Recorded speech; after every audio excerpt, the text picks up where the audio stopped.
track. I know your heart bleeds. Don't lose your mind. Just let it be, let it be. Know you're dying inside. I know it gets harder. Days get longer. But close your eyes. It's gonna be alright. I know it gets harder. Days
Welcome to this week's broadcast of the Esports Tower Rumble in Valorant. We're broadcasting it from the Boise State Game Pants Esports Arena.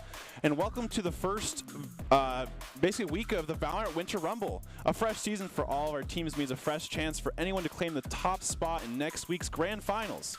Tonight we will look at round 1 action and come back next week with our semifinals and grand finals. I am your host, Brandon Red Hots Cozy Ansick, and joining me today is Greg Old Soul Smith. And Greg, I just want to hit you with right away. Tonight's the first map is going to be the Droughts versus the Landslides, and the first map will be Breeze. What is your overall kind of take on Breeze, and what do you think about the map?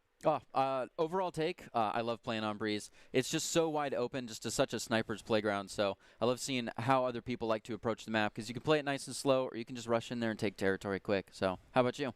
I think Breeze is a really fun map, because I think a lot of the times it kind of splits teams to go one or two ways. I think sometimes people will play kind of the hold site, kind of stacking B that sometimes, or sometimes teams will play retake. Sometimes like, oh, they got in, let them in, and then we'll play retake from different angles. So I kind of want to see tonight and see, what team kind of takes that approach. Yeah, last time we saw Landslides play on Breeze, or the last time I did, they did an exceptional job of just pushing A every time. I wonder if they'll vary things up a bit, if the other team's ready for that, or if they're just going to rinse and repeat what's clean. Yeah, I think with the new winter season, I kind of want to see, what the winter rumble is going to be like. Fall season featured teams every week, and all over the place. There was new teams every week. We saw the Landslides get there a lot, but not really take too many wins overall. This week, Rumbles has 9 teams to enter, and the Floods and Landslides will have a play-in game to see who makes the bracket. These are 2 great teams. The one thing I will say is the Floods have always done a really great job of defending, and so hopefully we can kind of see their attack progress over the last couple of weeks that have happened. And with this going, we have Docs Keys the Game, of course, which are presented by Esports Tower. Docs Keys into the game in Valorant is focus angles, flank, know your win condition, count cards, count abilities, and of course, click heads. Improve your game sense, improve your team play, improve your performance under pressure. You'll get matched with great players and professionals and coaches to help you rank up. That's Esports Tower. And to get into the first game, it'll be, Floods versus Landslides on the map Breeze. And like we said earlier, we're going to kind of see what we want to have on this map. What do you think about agents? What agents do you like to see on this map? You've got to, like I said earlier, it's just such open territory, so you've got to have someone that can cut that territory up. So I want to see a Viper from both teams.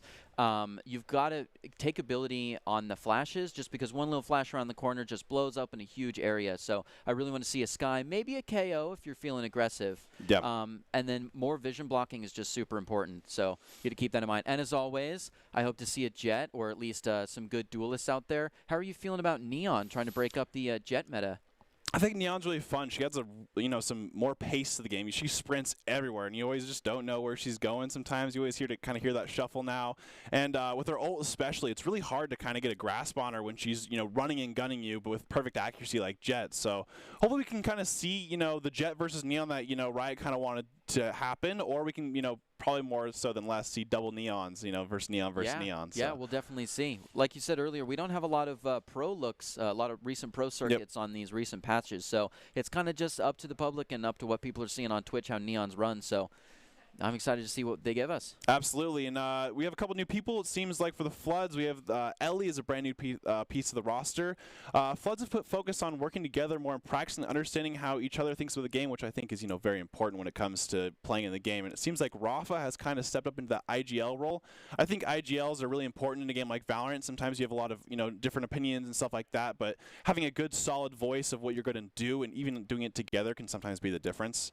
I think a big thing of that is eco rounds, actually. I think sometimes eco rounds, people kind of are all over the place and like, oh, we're going to lose this round anyways, so, let's just kind of do whatever. But I think IGLs can be the difference of like, hey, let's 5-stack B and see if we can cheese, 3 kills. So for sure. I think that can be a big difference here. And, like you said, we see a KO, which I'm going to be honest, we don't really see that much in general. Yeah, they actually doubled up the Sky and the KO, so we should see a very bright round. I do love seeing Cypher on this, again, just being able to lock down such a huge site, and I don't think we'll ever see that Viper and that Cypher next to each other on defense. Yep. I know that's a big statement right off the agent pick, but I want to see them split up, really honing their sights. Yeah, I honestly completely agree. I think sometimes on a site like this, if you can just kind of have 2 lockdowns to make it hard enough for the team to get in, I think it could be a big difference. My guess would probably be that the Viper will most likely play A site. I think B site's probably a little bit better for Cypher. It's a lot less, close and stuff like that. Good camera angles. I agree.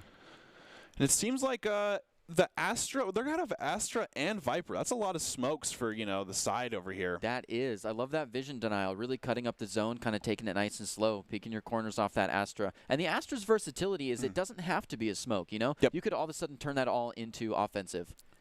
Yeah, here's the new crate that we saw Cozy kind of barely see there on the side of A site. They've kind of been one of the changes of 4.1. A little bit lower, a little bit longer. I think it's a good kind of area. Sometimes you kind of hold that flank a little more. Sometimes playing that angle was kind of felt hard in terms of they can just shoot through that box and stuff, but now you can hold it around. It kind of was a Sova playground to send an arrow back there and then just like just let load on that crate.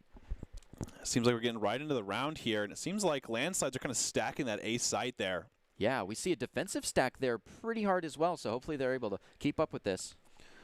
Pryor kind of always hold this. Pryor's been a really good member of this team. Oh, gets Vapor right away. Oh, gets flanked by Froyo. Seems like they have kind of taken the site. It is kind of hard with, you know, all these smokes, right? You have Astra, Viper, and another Viper from the defense here. Cozy gets a pick on.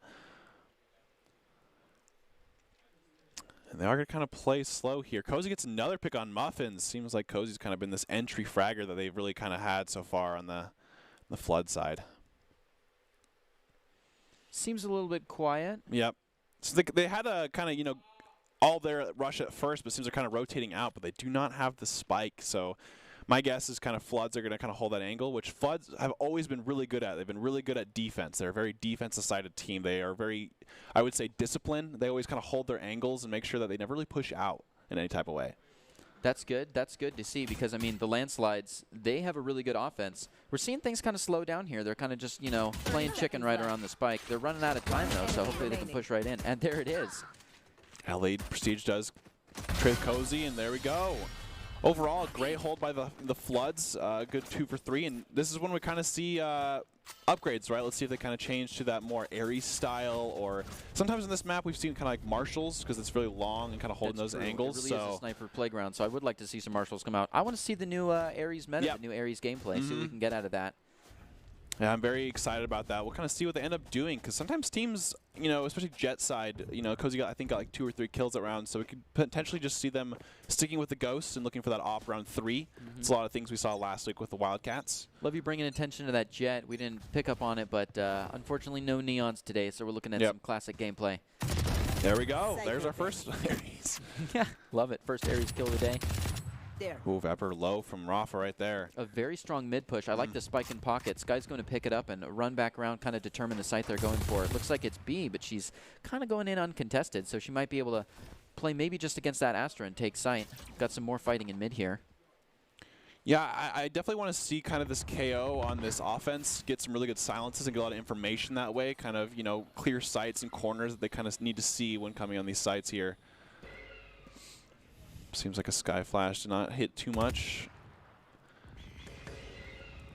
Little Sky Flash warfare back there. Yeah. It's nice because sometimes I'll just use the Sky as just an information gathering. See, are they back there? Okay, I'm not going to push it. Now I know where they are. Yeah, because that visual cue is definitely huge. Exactly. Yeah, yeah. And that audio cue of just knowing whether or not they've been blinded. Oh. Spike down B. See, this Ares is kind of tearing through right now. Kibo, doing well, is able to take down the spike but gets traded for it. Now we see a rush to the site. Defenders are really closing in from the sides, and that's game. Yeah, it seems like we saw, I think we saw like 3 or 4 Ares, which, you know, seems like that's what we're going to see a lot of now. But the one thing I do want to see is how these Ares kind of stack up against a full buy here, right? We're going to see the Vandals, we're going to see the Phantoms now. This is basically the first, like, quote-unquote real round we'll see now, right? Yep. It's the same uncomfortable buy change when you win with a bunch of stingers, and now it's like, ooh, we could do better, but why throw these away? Now the other team has had 2 losses in a row, kind of amps up their creds. How are they going to play against that? So do you think we're going to see a bonus round here where the Yep. I think that's the smartest thing here, right? Because, I mean, Ares are pretty good guns overall, and I think they lost 1 member, I think. So I think you just bonus it out, and then, you know, if you win this round, it's going to be especially huge. Right.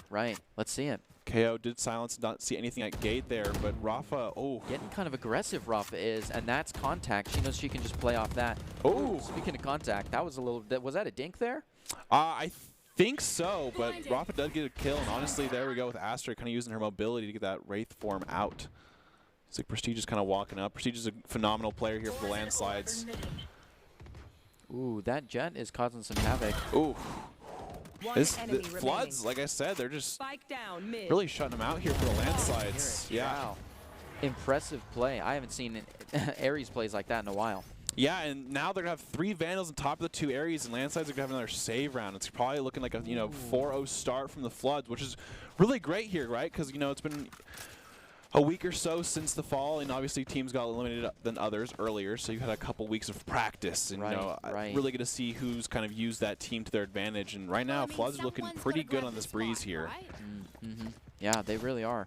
I will say, Landslide seems like they haven't really committed to a site here. It seems that they're kind of playing mid, and then they're kind of rotating, not really too confident in their ability here. So I love to see kind of them get some confidence of the round here, even if they kind of lose it just getting onto a site here. I will say, though, splitting up and playing slower is something that we like to look for in defense. So maybe the Landslides are just waiting for the other half. Oh, because he did get some damage.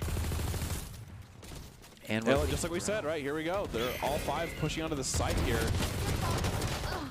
Cozy just could not make contact there, and he's taken down for it. They are all onto site and planting. Froyo gets the spike down, and we see the rotations are coming at it from the side, waiting a little bit for their Viper. Yeah, I like the Floods kind of play here. They're waiting for their team to rotate so they can play the site together. Good cooperation. I love to see that. Oh, Molly kill. Nice. We're going to see Muffins kind of react to that Molly type grenade, and Floods are just overtaking this retake. I will say that's a pretty good round for Landslides eco-wise, right? They got the bomb down, they got the spike down, they got a kill. Yeah, I think that's fine. I think overall that's what they kind of needed, and it kind of gave them confidence getting onto site too, right? This is the first time they've actually gotten site and planted the spike. Yeah, so. we were talking about this earlier. Confidence is a big thing too, and I mean, I won't call it a foothold, but this is a good change of direction. Yeah, I agree. I think now, we're going to see kind of full guns from each team here. So hopefully, Landslides get something going here where Floods are just, I think at this point, just need to keep playing their game. I mean, they're holding every angle they need to, and it seems like it's working pretty well. Yeah. So if it ain't broke, don't fix it. Exactly. And it seems what's pretty interesting is kind of Jet's holding that solo B here. I was just going to say the same thing. Yeah, I mean, we have the Astra points down, so if Jet makes the call, we get some support, and the Astra's hanging back. She actually might be rotating onto site now. So yeah. Can we kind of place those smokes there first? Prestige is going to kind of go up this tube here. Getting a kill on Ellie would be huge here. Can they do it? Ellie's kind of backing off, giving up that territory, which is also pretty huge considering that they've also got people up front. Oh, that's first contact taken down. There we go. Two taps. No other bullets. Pretty confident Fang there. is ready. Yeah. And he's already setting up. Seeing that third one, starting to go for it. Oh, I like that smoke. Yeah, that's a good one. Ooh, stacking them to prevent the one-way. Priors to try their best. And it seems like Landslide's taking this one to him. Cozy. Fang with the 3K absolutely just taking over. Cozy does have an operator. That's kind of where they're holding that B, I'm guessing, right there. Do you save at that point? You know everybody is over somewhere, and you have an operator, your last one alive. Do you just give them the 1 point, or would you push? I think Floods have so much eco, because it's 4-0 right now, and they kind of didn't have to buy 3 of those Vandals that they picked up from that previous round. So I think Cozy can honestly look for a pick there, and if they get that pick, they can play for the round. Okay, that's fair. Yeah, just try to convert that eco to points where it really matters. It does seem like they're going to kind of play outros, though, and look for those kind of picks when they're getting off the site here. Yeah, yeah. Just look for one little runaway, and they might find them. We're still looking for some contact here. Oh, fortunately, Froyo's got the info that Cozy doesn't, so Cozy kind of has to back off. Oh, might catch nice shot. Oh, giving Fangly the 4. Yeah, I'd say Fangzy honestly picked it up this round. It seems like, hey, that's sometimes you see the catalyst for your team to make a play, and right there, just 4K without, honestly, made it look effortless. I mean, first mid there was 2 bullets, got 2 kills, and then just took over mid there. Just played the pressure onto those boxes there too, and made it out alive. Also had some really cool smokes, and we're kind of seeing that little angle there that can take with the smokes onto that little box. Tricky. I would definitely not be aggressing up that side. We see a lot of people try to cut it with a Viper wall and then go around the boxes off to the right, but going right up in front of the doors right there, especially when they had given up tube earlier. Yeah, it seems like, kind of going into this, Rafa with a great shot, and I like how the discipline just leaves. Yep, the pre-aim was beautiful and didn't get hungry, because people are going to try to trade on that and then take mid-control, but like you're saying, discipline was important, especially when you're the Floods. A 1 versus 1, that's all in for the attacking side. So if you're the Floods, you want to take one and then just back off. Seems like they're kind of getting this mid here. They're going to have 2-on-1. Pebble, great job there with a wide peek. Ooh, does stay alive. Cozy does trade too. That was a great peek from Cozy. A lot of things that don't happen in this game that I feel like need to happen more is double peeks. I think sometimes, people don't double peek together and they think, oh, well, if they double peek, they're just going to spray through me. But it's like, you know, if you have Yeah. a double peek, you just go 1-for-1 most of the time. So Yeah, usually. Yeah, you get that automatic trade, and then you have the advantage, Yep. especially as attacking. okay, they do know. Speaking of attacking, yeah, we've got Spike in mid, and if they went for B, they could have it right now, but it looks like they're still trying to push through A. Ooh, able to take one down, though. Spike's kind of backing off. She might be going for the rotation. Yeah, I think they're going to play for this A kind of take with Muffins on a flank here. Muffins has a potential to make a big play here to kind of Really? win the round for 30 them. Does. seconds They've kind of left. got all their backs turned to where Muffin's at right now. Froyo seems like they're going to have a 1v1 with Ellie here coming around the corner. I'm ready for it. This is a classic hold right here. Usually you see this little playoff in the first couple seconds. They also do have the Viper Pit, so if One Froyo does enemy get onto remaining. sight there, they can kind of Viper Pit, but it seems like Ellie's going to play that flank. Oh, but 10 seconds Froyo. left. Blindsided from the shoulder, is still able to swing and take it. Would Oh. you ult on a 1v2? Yeah, I think so. I think Froyo definitely has to Viper Spit here, and it's their best chance. Yep. Love it. They Love do that. have the 2 mollies too, so they could have potential lineups as well. Viper is quite annoying on this A side, I would say, on Breeze. Really is. I usually give the Breeze A site to Viper. She can just totally take the territory here, and people can't walk Oh. up to the spike without moving. Pebble is going to be walking in. Oh, great try there. Goes in for the defuse. Dang, that was very yeah. close. I would say both ways, that was pretty close there. I mean, Froyo got 2 entering and then, you know, got 1v2, but it was pretty close overall. Great run by the Yep. Floods and landslides.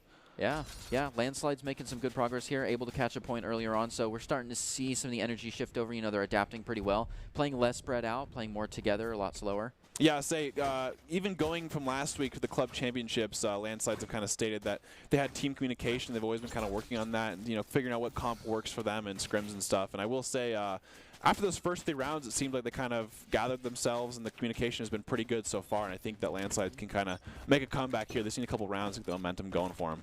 Oh, looks like they didn't have me on the mic because they're back to putting Spike in pocket and going for a split push. Oh, close. Ooh.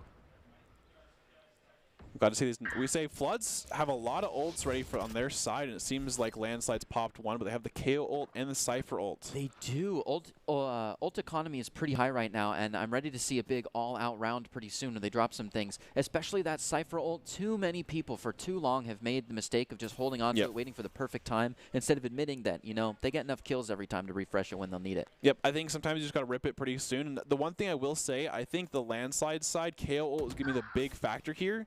Just being able to silence their entire team with a lot of utility is going to make a big difference. Definitely, because we have seen the Floods use their utility pretty well. Like we were saying, we got some good Molly kills. Oh, here we go. Oh, and there it goes. Do see Prestige get a pick on Pryor, and it's a 4v2 here looking for the Floods. Rafa does get a pick. Last player Oh, standing. nice flank from Vapor. Ooh, Floods only's got 1 left. Spike planted. Yeah, it seems like Vapor knows just to kind of fall back and play for this kill, though. Ooh, Pebble's got the contact. Might be able to take it. That's a lot of screen time for the other players. They're kind of dancing around here. Ooh. There we go. I will say for landslides, that's honestly the play. There's Yeah. 1 person left. You can understand the win con. You don't have to kill them. You don't have to get, you know, all the screen time. You can just keep them to the side, dance around a little bit, let them know that there's 2 of them there, and just keep them back. Yep, You know, I do and like that. I really like seeing that in, you know, we see it a lot in pro play, understanding the win con and playing for the team. So that was a great play there by the landslides. I will say, ever since that landslides have kind of been attacking at different angles, it seems like it's been going pretty well from this attack. We see, like, you know, the mid kind of push, we see the gate push, we see, you know, the 2 push, and they're kind of going all over the place. And you know, it seems like they're working really well together with this utility here. Yep. And when Floods are only at 5, it seems like a huge pull ahead, Yep. but that's not breaking even. Oh my gosh, Pryor just goes through the rest of the smoke. play. Yeah. Season only goes for 1. Love that. Seekers coming out here from the landslides. Ult economy being spent to try to save a little bit of that loss there, because landslides only have 2 now. They're not committing to that site, not with all that utility up, so they start scooting around to the side, seeing if they can get a better angle. Oh, Oh, with knife out. does stay alive though, and doesn't take a single point of damage there, so that's pretty ideal. Yeah, good dancing by Rafa for sure. Still spraying through the Lear, and now it's a 2v2. Oh, Froyo's Froyo, able to wow. take some, though. Froyo is kind of on a roll here. Yeah. Seems like Froyo decided that, hey, they saw that Viper play, and they're like, I want to do that too. Froyo had a little Oh, Viper that does and he took flash. for it. Oh, We've seen that Froyo, nest wow. flash a lot. Yeah. It's been some good, gotten some good utility out of that. The one thing I like about the interaction is it's both kind of like head glitch spots where each team only sees each other's heads, so it's Yeah. pretty cool to always see, you know, kind of who has that aim going on. Oh, yeah, and it always feels like we can see their whole body and we know what's up, but really they're only catching a few pixels at a time. I like Cozy's jump there to not take the damage. Didn't exactly work. Well, he got stunned a little Yeah, bit, but you're didn't take right, the damage, he did though, avoid the damage. Cozy is going to go in the corner.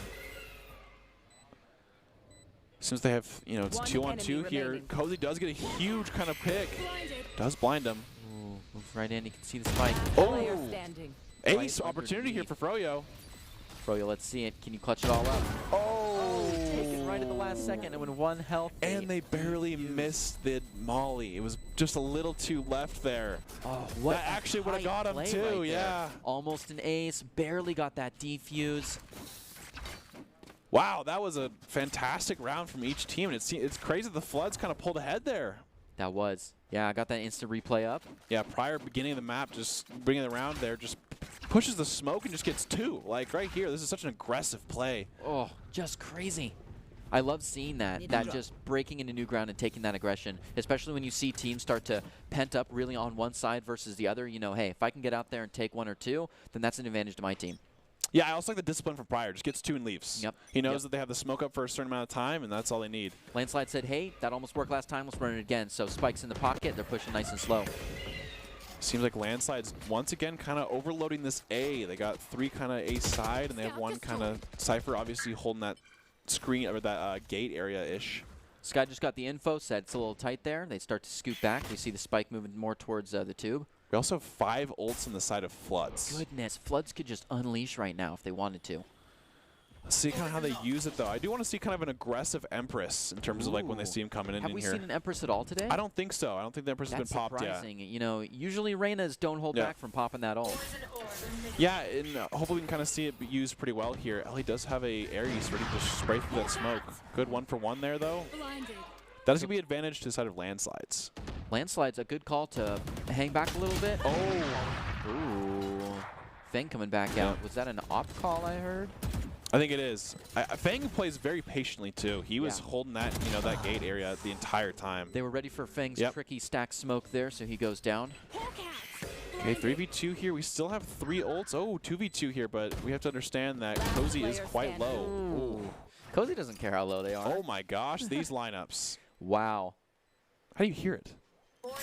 Oh, wow, I guess you can. They must tell everyone just to be really quiet. Is that quiet? I got the Oh, ball. yeah, the thing is, though, oh, they did get him, but the problem was it was a little too long. It was almost to the half when that toxic fell. That's a really cool lineup, but it seems like you almost have to, like, you have to, like, almost kind of predict when they're going to hit it, right? It just spends so much time in the air. Because this is really cool, but Yeah, the problem was they just stuck it. lineup for sure. And I like how they just didn't fake it. Pros don't fake. Yeah, it falls like right at the end. Yep. Pro stick. Does get all of them, but, you know, unfortunately does lose the round. And it's 7-2 for the Floods, I will say. I think if Landslides could win, you know, 2 rounds here, maybe 3, I think they're in a really good spot going into the second half. Especially, yeah, considering that the second half leads to a switch. We're hoping that they're playing really defensively. Oh, my goodness. A whole sting through mid, but it could be foiled a little bit with that Seekers coming out. So information's afoot, and we start to see the Floods rotate towards mid. We have yet to see that KO ult either, so I kind of want to see that going into a site or something like that. Because remember, you do get the I guess the option to res them if they do get it through the site. Yeah, getting this close to the half, I feel like we've got an underutilized ult economy here. Which is okay, because the gunplay has been pretty good so far here. But oh, they are rotating to B. Ooh, a good call, especially after those Seekers kind of bait people into holding more mid positions. It does seem like this is kind of an eco round here from the Floods. We have, you know, wow. Spike down, A lot of confidence there with that. Yeah, that just shotgunning the... Ooh. Gets the reset there. That's what they needed. They still have 4 knives left here. That Astro Smoke was huge. Oh, just barely misses, but great shot from Prestige. Yeah. A little bit tricky from Prestige to move slow when they had the angle disadvantage there. I definitely would have swung wide, but they got it, so I can't really criticize. Kind of mixing it up, it seems. Yeah, you could call that an off angle.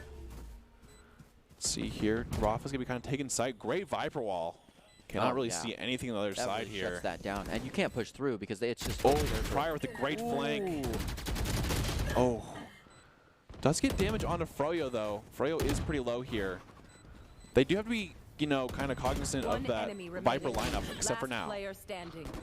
Oh, Prestige with the 4K. Coming up big there. That's a big round they needed to win there. That was pretty huge. And honestly, the next round I do want to see some kind of ults from Floods. I think we did see the Seekers come out, but I'd love to see kind of the Empress kind of pull out, maybe even some Dissipate from Astra. Yeah. But overall, Pursuit had a great round there. 4K coming in, and honestly, it seems like Landsides right now is kind of, you know, whoever steps up can really make the difference in these rounds. Yeah. Yep. I will say, you know, I think with these kind of team comps, though, Flood's kind of going to have a kind of a harder time maybe on attacking with that Viper Astra kind of combo, and not as much. I guess they have a Sky, but you know, not as much kind of entering. That's true. Yeah, they don't have a whole lot of initiator on their pack there. I mean, that Jet can always act as a good initiator, especially if you've got a good, you know, a trigger-happy Jet. Oh, there's KO. That's just what we wanted to see. Yep, love to see it. Starting to really push in here. And you can see just on the minimap how hard that pushes back the Floods. They just give up the territory. Or we're seeing a good I know exactly. Oh, great. Here.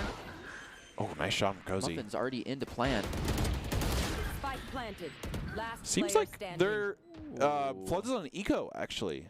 Yeah. See, I saw a Classic. Now we see Ghost here from Ellie. So I don't know if last round kind of didn't end, you know, they half bought or something like that.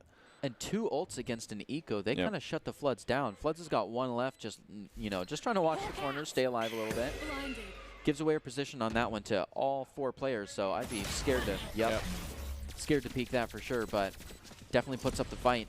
I will say that KO gets a lot of value on the A side. As soon as that was popped, everyone just runs away. Yeah, no, that was nice to see on the minimap. The green just kind of flowed up. It really just shows how effective a well-placed ult can be. Yeah. Which really took the round. I'll say Pang also kind of going straight into the tube there and getting a pick and getting his ult off. We did see that kind of get off, and I think it's a huge, you know, use of resources. You can see it where everyone is and stuff like that. So great play from them. And honestly, if they win this round, 7-5 is a pretty good round for how it started for Landslides. Yeah, yeah. We also saw that Viper ult just to hold the spike right as they got down. Ooh. Yeah, it seems like Pryor just got a Viper pit. Yeah. That should deter any A push, so I'm surprised we have so many people backing that Viper ult on A. Maybe that wasn't very communicated, because now B is pretty open, even though they've really put down on A. Ooh, speaking of being open, one's already gone down. They've made their presence known, so we start to see the rotation out the back, but are they fast enough? I think we're going to see Spike down in a second here. Yep, Seekers out here. Can't get too much value from that, though. Ooh, Froyo. Once you already have everyone on site, sending the Seekers is really more of a distraction. This is last round of the half, too, just to remember that Empress and stuff. Oh, nice Dissipate right there. They can get a lot of kind of space here. Yeah, a lot of utility out of that. Kind of blocked everyone in the back to take out. Good trade there. Now well played with an assist. Oh, the Empress was popped at the end there. Ooh. It's getting intense. All right, we see a 2v2. Timer's real low. Can they still take it? I gotta say, Pryor's pretty far away. Last player standing. And honestly, the 7-5 for Landslides, I think that is quite huge. I think they're very fine with that, with how it started there. I think, you know, and this is where typically in the past here, Floods have kind of struggled. They're more of a defense-sided team sometimes. For attack, I think the problem with is they don't really like find a way to just go in on a site. Usually they're kind of like, oh, going back and forth, you know, oh, let's rotate here, let's rotate out. So I'm really curious to see kind of how these last couple weeks of practice have changed in terms of how they approach the attack. So looking forward to that. Oh, yeah. Tricky little lineup. Hopefully they catch it. Huh. I'm guessing it's probably just, yeah, I think it's just about left side there. All right. The Floods do, on their comp, though, have a double duelist, and those are probably the most aggressive duelists. So I like to see them really leading the pack and see the Spike more in the mid. You can always put a Sky in the back, and they are an initiator to be there for the heal. So it's not a bad offensive comp, but they just had a... Oh, they're playing aggressive both times. Both sides. Yeah. Goodness, do we miss something in chat? That's 9 people right there, right in that hallway. Viper's like, what's happening, guys? Viper's like, oh my goodness. I didn't get the knife A message. Okay, they do have smoke up there. But, I mean, with everything considered, it's still a 3v2. And it's, you know, Floods have the 3, so they're kind of... Oh, and they're rotating right out of there. They just duped the Viper twice in a row. That is tragic. But the thing is that they might be able to meet mid here. So Froyo's going to kind of have a 1-on-3 here, but they're going to have an opportunity to make it 1-on-1. Oh, does it? One. The other 2 swing back out, but now they know Spike is down right in mid. Oh, my gosh. To take it. Nice and aggressive. That flash coming out. A good pop flash. They're going back to A. It's only 2v1 now, and they've got the control, honestly. Starting to bring out that utility. Almost catches one in the back there. Turns back around. Ooh, you just can't flick that wide. Yeah, I'll say if you're gonna flick like that, it's kind of you are kind of hoping that you get that first kill there. But Yep. that was rough. that was an interesting round for pistol round. I mean, we was. saw a 5-on-4 just straight up pushing back and forth That with the was A side. crazy. Yeah, and then once they got their kills, they both kind of backed out. We saw KO really try to chase this down on the rotate there, but just left himself open to more angles on the side, but you didn't really have an option. They kind of got him on that one. But that was well played from both teams. I like seeing that. Yep, and now we have the 8-5 with the floods here, so 5 for bonus. We're going to see Ares everywhere. Yeah. Seems like landslides are forcing too. We see a lot of Ares coming out from them as well. Ooh, this is interesting. They both stack opposite sides now. This is where the Viper really comes out. That's a lot of damage. 55 HP there. Goodness. I don't think that's actually a one-way. Not. Oh! Pryor gets the kill with the Froyo. Another great molly. Well done. Prestige kind of going in there. Rotation here, so they better have a spike down soon. And there it is. All right, they've set up. The retake is already on. Oh my goodness, Fang going crazy right up in the just burying the muzzle there. Oh, nice shots. Oh, close, close. Muffin's precision just taking the second, crouching for it on the first one was impressive, but that second one was just not quick enough.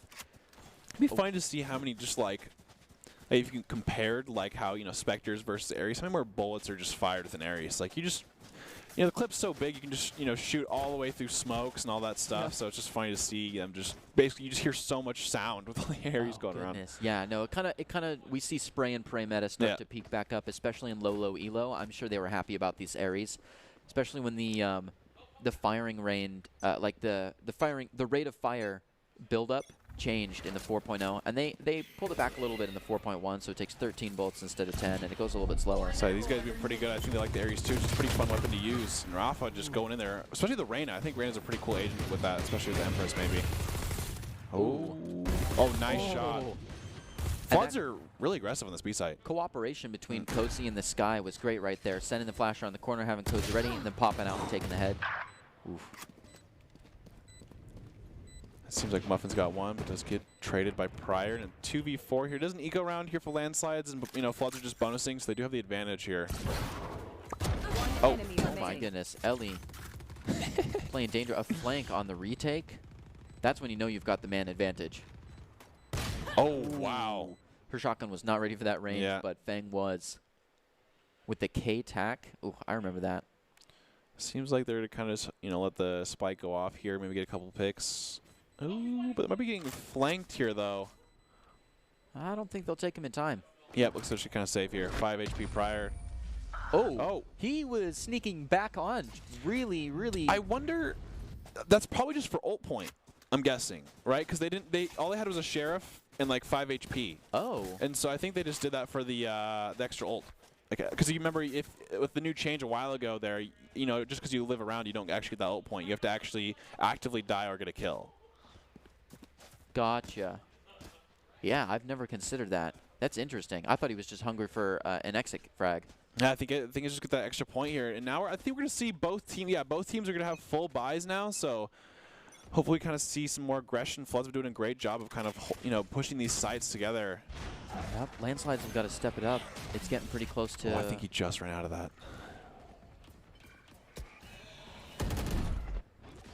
Okay, we're seeing, them kind of overtake A here. Not too much utility. Ooh, he walks the bank, pops back out and takes 2 of them. I've got your trail. Oh, Seeker's already coming out here. I like that. Just instantly ripping them. We do have a 3v3 with Prestige pretty low here, 48 HP. I don't think Sky can get to a point where they can kind of heal him. Okay, seems like Pebble's kind of waiting for this, just playing in their smoke, Down to just kind of wait. Oof. Made contact, got him kind of in the corner there. Nice jiggle beak. Ooh, takes one. Ooh, lets Ellie pop out for that trade, make him flick across the screen. That was some good cooperation right there. Yeah, I also like Pebble just kind of jiggle peeking and then just going to the right side there and getting the other kill on the other side. Great, yeah, this is pretty aggressive here from Fang, and he's doing a great job, honestly, holding this. He's usually always not going out without at least trading one. Oh, and right there, where the front of the pack just didn't clear every angle, left the Cypher cage to itself, and Fang was able to pop out and take 2 from the back. It was essentially a flank just because Fang was patient and the other team didn't spray through the smoke. Yeah, it's got 11-5 on the side of Floods, and I will say, Floods are looking quite good today. I think their attack also, they're looking a lot more refined. It looks like they've kind of got a plan that they're trying to execute here, and it's doing pretty well. Ooh. Good to have the dog come out here. Very early rotation. Yeah. We're seeing some aggressive play from the Landslides here. Oh, we have an off for Prestige here. Let's see Prestige. Fang gets another pick here. Oh. Ooh. Cozy looking to just take one through the wall. Ooh. Oh my gosh. Unreal. He just used those smokes so well. Bang with the 2 in a row. Or did a bit of damage there. Ooh. One enemy Oh, remaining. Prestige, nice. Nice, there we go. That's just what the Landslides need to kind of get going. I think Floods... Really pinched on Rafa there. Floods might have to eco next round after that, because I think that was the first kind of buy from each team, but Yeah, they they really might have lose one a more lot. in them. Yeah, it seems they have one more in them until they're depleted for some credits. And, you know, we didn't see Prestige get a kill, but Fang's 3K there made a, you know, huge difference. Yeah, Fangs is fighting for that play of the game. Even though he's not top on the frag board, he's making some cheeky plays. I think how he's just using, you know, not only his smokes, but enemy smokes to his advantage is just really, That's really right. smart, honestly. Yeah, if you see an offensive smoke that looks, you know, a little defensive, maybe you could run that yourself. You cannot be afraid to push through and use things to your own advantage. Prestige gets backed off Does that take off. a lot of damage, though. Goodness, that's a rough one. Really seeing Floods push in hard here. Checking all the proper angles with the Skydog. Skydog gets a lot of ground, so I'm sure they're going to push in pretty hard after that. But Fang is sitting right in the middle, ready for him. Yeah, it's kind of hard for Prestige. I don't know if they're going to push out here this off and play this aggressively like that. Yeah, off the side. Roth does get one. Oh, Fang is just in these smokes. Gets one. Oh, nice. Rips the ult. Spike planted. Oh, so close, but Pebble had a great flank on him. Last player standing. Pryor just picking up slack. Yeah. Ooh. Team Ace, too. Wow. Beautiful. You know, Floods just... honestly, great job by Floods there, kind of just Match point. collapsing there. Everyone from every single angle just seemed like it was, you know, Landslide's got one, and it's just too hard to really find a good angle for them to hold. Yep. Yeah, watching every angle is important in getting a team ace, and we don't see it very often, especially not in play where usually the people stand in like kind of a straight line. You have front of the pack people trying to break into area, and the back of the pack looking to heal or take angles that people haven't checked yet. Instead, they kind of have to play more horizontal and just rush in and take everything at once, but a lot goes on. It's pretty chaotic, and you got to have good cooperation, but team aces are always impressive and good to see. We are going to see the game point here from the Floods. Let's see if they can take it away here, or Landslides can kind of give them a run for their money. Landslides know it's not over till it's over, and they're going to keep pushing hard. We see Spike in pocket as the Floods try to move up slow, really just secure that last point and the game early. So they're going to hold these contact angles. coming out right in mid. Seems that bird went quite far. You can get some distance off of it. Oh, yeah. Oh, he does hear the camera. Oh, nice shot. Cozy just catching one walking, securing their place in the leaderboard. Say Floods do have 4 ults in the side of their, you know, inside of the offense here. Whereas Landslides do have the KO ult, though, so they can kind of just let them get on site, and I think if they retake with KO ult, they can have a pretty good chance. Goodness. Floods with an almost full pack rotation. We see 2 to go back and kind of try to catch that mid rotate, maybe you could call it a flank. Unfortunately, the Landslides are running right through the back. I do like this plan from Floods, kind of having those 2 people mid to make it so it's not too easy for Landslides to kind of get, you know, that mid control there. Exactly. Yeah, really watch those side doors for them. Here, see the Viper's Pit with the shorty out. So they do have a Phantom, but they want that shorty. Pebble hidden right there. Oh, Fang with another 2K. Oh, there's the ult. Nice. 3v3 here. Oh, Ellie does. saw the bundle of the gun and was just ready for it. Ellie got traded, though. Now we're looking at a 2v2 with the spike down and counting. It is close on Fangs as well. And that's Fangs out, and attackers take it. And Floods being the, you know, the Landslides in the first, you know, week of the Rumble pretty convincingly out there. I think the Floods have looked pretty good there, and I think everything they kind of need to work on was, executed. Yeah, they did. They definitely shaped up. Good to see that they worked on what they needed to and are looking cleaner. Yep, and you know what? Going alone can only get you so far. Ultimately, if you want to increase your chances of success, you have to level up your teaming skills. We just saw the last game that Floods just played excellently together, and honestly, that's thanks to Esports Tower. You can see how talented all these players are, and Esports Tower really takes the time to create teams of well-matched teammates. I'd also like to do a shout out to the coaches. They did a great job this week. It seems both teams, had some things they worked on and always keep working on that, so good job to them. And if those who haven't, check out Esports Clubs. You should. It's a fast track to rank up, and it's esportstower.com. And with that, I think it was a fantastic game, and so far this is the first week of the bracket, and so what's your final thoughts on the game here? Oh, a brilliant first week. I love seeing it. I really thought both teams had it in the bag there with some of the tricks they pulled. We saw some really sneaky plays there, too. How did you like some of those unconventional holds? Yeah, I say thanks, especially those smoke plays just going all over the place, and you couldn't really track them down there. And that semi-one-way that we saw, like putting it in the wall, I like that. I always see what new plays the community can come out with. Yep, and that's, it was a great game of Breeze. So we're going to take a break here, and we'll be right back with some more action, so see you after this.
Visit NationalGuard.com to begin your guard adventure.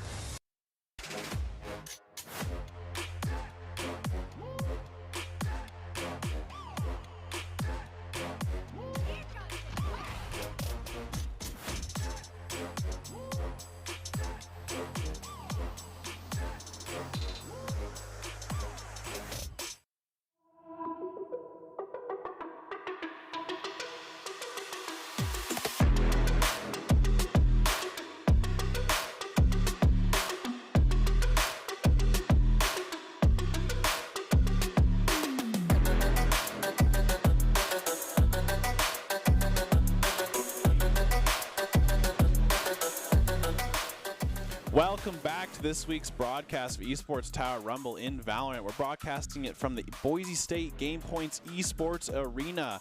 The Floods have secured a spot in the bracket stage, and one of the strongest teams is already out. We saw the Landslides lose to them last game. Our first bracket stage matchup will be the Ghosts versus Eruptions, two teams we haven't seen too much of, but the Ghosts are an all-free agent team this week, so we're going to kind of see a lot of different, points of view there, and so curious to that. I am your host, Brandon Red Hot's Koziansk, and joining me to call the action is Greg Old Soul Smith. I will say we do want to take basically a moment to congratulate the Esports Tower members who have graduated from clubs and been offered scholarships all across the country. Over the last 3 months, Esports Tower clubs have received over $1.2 million in scholarship awards. These students have not only worked hard in their in-game play, but worked hard academically and have earned these scholarship opportunities. We could not be more excited and proud to see all the opportunities these players are getting, and obviously we always see this Valorant number, which is about 722,000 plus, I think, and honestly, these games have been phenomenal here, and just love seeing overall the Esports Tower and what they're doing for the community. I think it's such a great way to get into the game if you're not, in your high school and stuff like that, and, just finding people all around the, U.S. that to play with you and stuff like that. And that's, esportstower.com.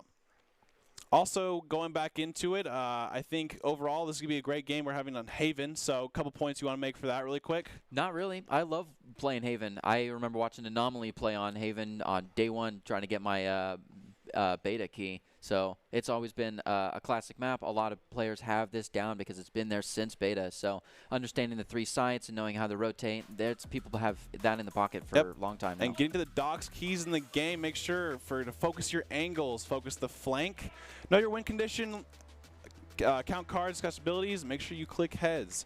This is presented by Esports Tower. Score pro advice at esportstower.com. Improve your game sense, improve your team play, improve your performance under pressure. You'll get matched with great players and professional coaches to help you rank up. And now moving forward, it's going to be the Ghosts versus Eruptions on the first round of this esports kind of winter season here. And like I said earlier, we saw that Ghosts are a full agent, free agent team. So there's 5 of them. How quickly can they kind of mesh together here, whereas the Eruptions have been practicing for a couple weeks here. And so what do you think about that? What's your kind of take on the 5 free agents versus the other team going on here? That's interesting. I mean, I've had some solo queues where everything has kind of blended together and we've done a good job. And I've had some where, you kind of bump into the other players. So I'd like to see how they take it. They know what's at stake and they're all professionals. So I'm sure they'll do great. Anything, I guess agents-wise you'd like to see on Haven here? Haven's a pretty unique map with these 3 sites here. Is there anything that you kind of want to see here? I mean, I want to see an Omen. I really do. I always do, but he's not been meta for a little bit, so I doubt we'll see a whole lot of that. I like seeing Sky on this map, too. All the classics. Sova's a really good pick. Jet always has been meta here. So I'm seeing kind of, a classic role, and I'd be okay with anything. Though Killjoy on this map really has a lot of potential to be able to just sud away a site, especially when you got so many sites to watch. Yeah, I would say I think Killjoy also would be a pretty good pick here for the Ghost side. I think Killjoy is one of those agents where you don't really need to play too much together, and it helps kind of your attack with that ult. You're kind of always on the same page. You can drop the Killjoy ult, and you can just play around that. So, yep. And they're good at a flank watching, too. A good defense on the backside there. Astra as well. I've seen some excellent Astra play back here, especially in the pro play. Seems like we have agents already locked in. We're going to see a Phoenix and Chamber here. Yeah. A Phoenix and Chamber. That's interesting. I haven't seen a Phoenix in a while, but Phoenix on Haven is a classic play, and everybody knows the lineups for that. Yeah, and obviously we're going to see the Reyna. I think, obviously the Sky with the Astra. I think Astra's just too strong as a controller. She offers so much utility here. And just like, it seems like we are going to see the Killjoy on the side of the Ghosts. Love it. Yeah, you're talking about that Astra having the ability, when you have 3 sites up like that, to be able to have control on a site that's 2 sites away is just too good to pass up. Okay, here, and it does seem like the crazy thing here is we're going to see 2 Phoenixes. I haven't seen a Phoenix for weeks here, weeks on end, and now we're going to see the 2 Phoenixes. So really interested to kind of see what this Phoenix does for each team, because Phoenix is kind of an interesting duelist because he's kind of a balanced duelist, right? He kind of does one of each thing. Doesn't do anything particularly better than any others, but he does one of kind of each of those things. No, I think really just starting off right in the beta, he was the appeasement to ex-CSGO players because he has the Molly. And he's got a flash. He's pretty versatile in general. He's a good duelist feel. So I think if you're not picking KO, then you've got to be taking Phoenix every once in a while. Yeah, exactly. And I'm going to kind of interested to see how these attacks go. I think Haven's a very interesting map in terms of, obviously, there's 3 sites. A lot of the things we've kind of seen recently is the B to A approach, where you just kind of run up all through B, and you actually just go to A, and you don't plan on B, just because the post-plant's kind of hard to hold here. We already see DRW kind of holding this angle here for long. Watching the C long. Oh, he might catch one. It's a very split push from the A side. Just looking at all 3 with Spike in pocket. I do like that. They've made enough noise in mid that he might have the chance to push up on C a little bit. Tracker playing really aggressive. Already just passed through. Oh, they are going to know they're there now, though. They do, but do they know that there's 2 of them? I like the flash. Oh, too many people watching that angle to push in that hard. He might get some serious damage on the first one, but they got to push back. All the people right there in the box, though. They're looking to push back up on it, but have we got the rotation to back that up? Oh, DRW gets another pick on site there. People are just low health. Spike down. C. Another one for DRW, and it seems like they're going to kind of rotate out here. Doesn't look like Kvito and the Chamber were really talking there, kind of pushing each other around. Hopefully get to see some good communication as they move over. Spike was down at C, and they're both pushing to A, right? Am I missing something? They did pick it up. Okay, it was down. They did pick it up and basically get out of there. See that now. Okay, love that. I will say, I think Cypher's pretty, Chamber, that is, Yep. is pretty interesting with the TPs, because you can have like 2 teleports going, and you can play some really interesting angles to teleport back like Jet. Oh, nice, like that. Player Well standing. done. So he has a different angle. Oh, goodness. That is going on the chamber reels for sure. That was just an excellent teleport. Spiku just gets 2 1-taps, but you know, it's going to be a 1v3 here. Oh, great job. Does get another one. A great, you know, try from Spiku there. Does get 3 down, which is honestly huge there. With the 3K really just showing us what a chamber can do. And that spraying through the smoke when you know where default is, I love seeing that. And watch his crosshair placement. It's just very, very just on top of it. Just gets 1 shot and he's out of there. It seems like Chamber is a player for precision. Wow, goodness. Yeah, he was really just holding it and just letting his finger go. Cool thing is basically Chamber's teleport time and Jet's time is basically a couple fractions of a second difference. I think it's a couple milliseconds difference. So you can always just kind of do that thing, but this time you can be behind safety, right? Because the one thing that kind of Jet has is where she dashes, her hitbox is actually still active from the spot where she dashed at until her dash is finished. Interesting. So a lot of times you'll always kind of see that. You kind of have to be semi-covered to begin with. It's Tracker once Tracker again. pushing way up, but they might be ready for him. DSW right there, or DRW. Funny thing there is he actually looked into the flash behind him. Yeah, that's unfortunate. Sky can do that. It's not like a Phoenix roll where you know what the distance is. They can kind of prank you. I also, as a Sky main myself, will just let it fly. Yep. We'll just like stop running it and just start gunning from the front and hoping that they've 180'd for me. Seems like Eruptions are really favored towards the C, really just kind of trying to make something happen here. So they're going to peek around, but they're not going to commit to anything so far. Oh, wow. Caught that flank. That's what they needed. It's a 3v3 now, and they're going to have the guns from that. Yeah. Really just shows you how good a Classic can be. That shotgun pull on the Classic is just always going to be goated. And, you know, KO's, not KO, but Chamber's ability with the like the Sheriff pistol, right? Yeah, that's interesting. It's 100 credits per round there, so it's pretty good eco-wise. If you think about it, you can probably just buy usually 4 or 5, and it's basically your eco there. Yeah, or just like hold off if you don't want to use them now. Just don't fire it. Luno does get flashed. I do know someone's in heaven now. But Eyes will be on Luno. Yeah. Which Luno, it just joined Esports Tower this week, and you know, coaches think that she's a good individual player, so can't wait to see what else she has in store for us. Oh, nice shot there from Key. Ace opportunity in the air now. Yeah, I was just going to say, was able to take those 2 was a little bit scary. Plus, like we said earlier, we already know where Luno is. So can Luno... Oh, they're going to have vulnerable. You have to say 1 shot. That's all it takes there. Well played. Well played. Wow, great clutch from Luno there. And in a really round, they kind of needed to win there, right? Because they bought. So they kind of... that is important. And now they have the, you know, bonus opportunity goes on the table. Although, it is pretty good for Eruptions there. They get 4, so that means that, you know, Ghosts are in this weird spot where they're probably going to have to, like, buy down and have, you know, a less version of what they bought last rounds. So I'm kind of curious to see what they end up buying for that round, right? Are they going to force, or are they kind of, you know, hold the next round? Yeah. Seems like both teams are kind of forcing. We're going to see 2 Ares on the side of the Ghosts.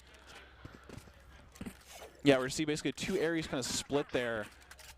And they're going to have a lot of light armors. They're going 4 light armors. They're really forcing this round here, which is, you know, I kind of like that play there. They're, you know, if they win this round, it's a pretty big, you know, I guess, push for them. Yeah, it is a good foothold. And I like to see that energy of saying we're a little bit down, but hey, you know what? We can catch them off guard and really just push hard with the light armor. Yeah, but it seems like a little bit slower, a little bit holding onto the B, maybe switching around to A thinking. Starting to see some pushing on A long here.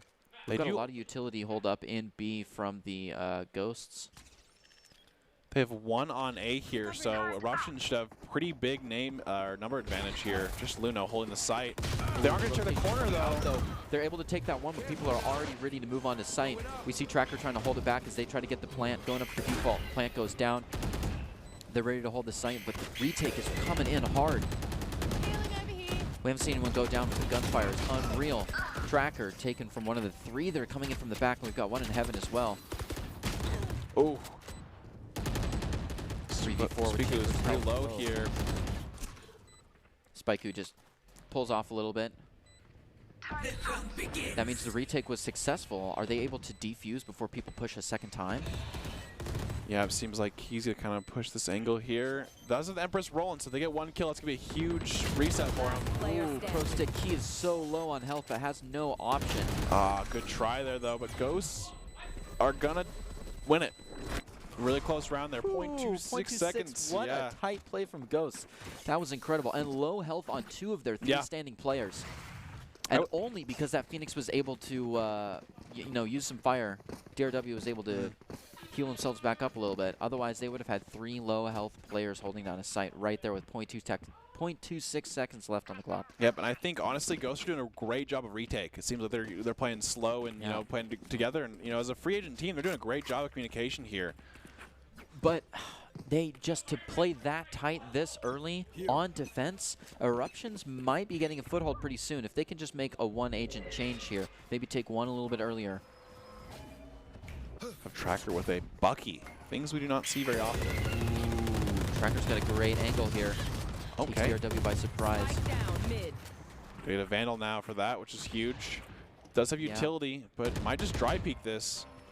Oh, okay. Yep. Goes for the full dry peek. Oh, he's able to Reloading. trying to run away. No, he doesn't. He can't get it. 3-pusher trying to go through the door, but they try to switch back to C.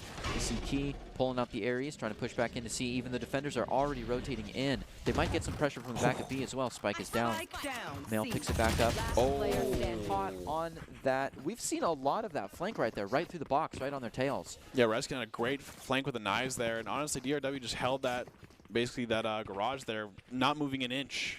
It is rough to get holed up in that garage there, too, because everybody that was watching the back of C and watching the back of B can rotate right to you. Yep. And it's the thing is like Eruptions are doing a pretty good job of attacking. They're usually getting, you know, picks at the beginning of the round here, but it just seems like that one extra step of getting onto site has been pretty hard for that C site that is. Usually A, they've been kind of getting onto there. So I think they're, you know, they have the right idea. It's just a couple times of just execution. I think they have it, though. Oh, a full push right up to long here. Nice and slow to check it. We've seen no entry utility either, so the rotation's not ready for it. 2 on A. That's the first entry utility. Start to see a little bit of rotation, at least some heavy toward B as they start to push right up. Ooh, great blind. Smoke, well played Tracker. Pushes the flash in. Seeker's coming out through, though. Oh, goodness, that utility. Yeah. Ghosts they want their sight back. Look, the entire team of Eruptions just all on the site, not knowing where to go. Yeah. Just trying to fall. Goodness, that was so rough. What a play by Ghost to just haul in and shut down. We saw fire, we saw vision denial on all 3 entry points right there. That was pretty intense. That definitely cost a lot of econ. I will say that the Ghost timing is pretty good. As soon as they've gotten to site, they're all rushing in. They're not giving him any moment to basically spread out or anything like that. We saw you know, the Eruptions stuck all in one area. They couldn't even get to long or anything like that. Yeah, we can't even call that a retake scenario. That was like a premature plant, and then they were just stuck there as defenders were holed up.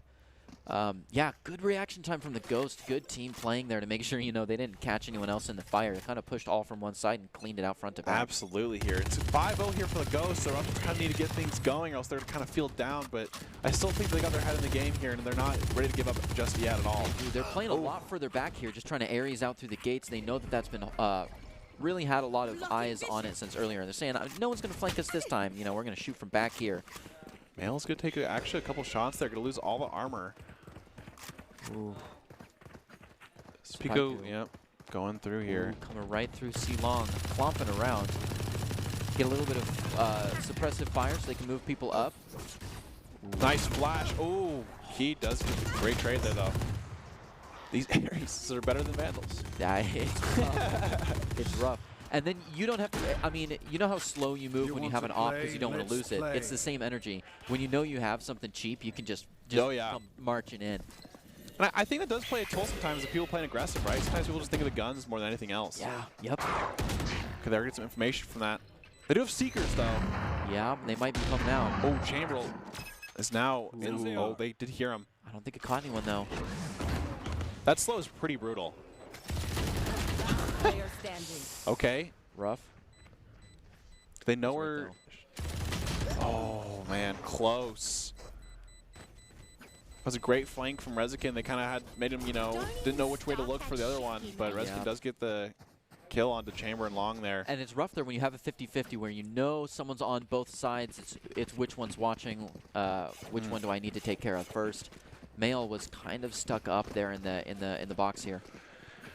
Decides to peek one out, even though they're low health, can't catch it, and DRW goes for the defuse. Yeah, Spiegel kind of, I guess, didn't think that maybe they were on the actual slow itself, because, you know, if they were peeked at during their slow, it would have been really hard for them to react here. But we're going to see an op from Rezikin. I will say, in the past, Rezikin has been a pretty good opper. I think on the like, as the Jets go in the esports tower. So I'd love to see kind of them holding those aggressive angles here on Haven. And honestly, we've actually seen a decent amount of usage from each of these Phoenixes so far.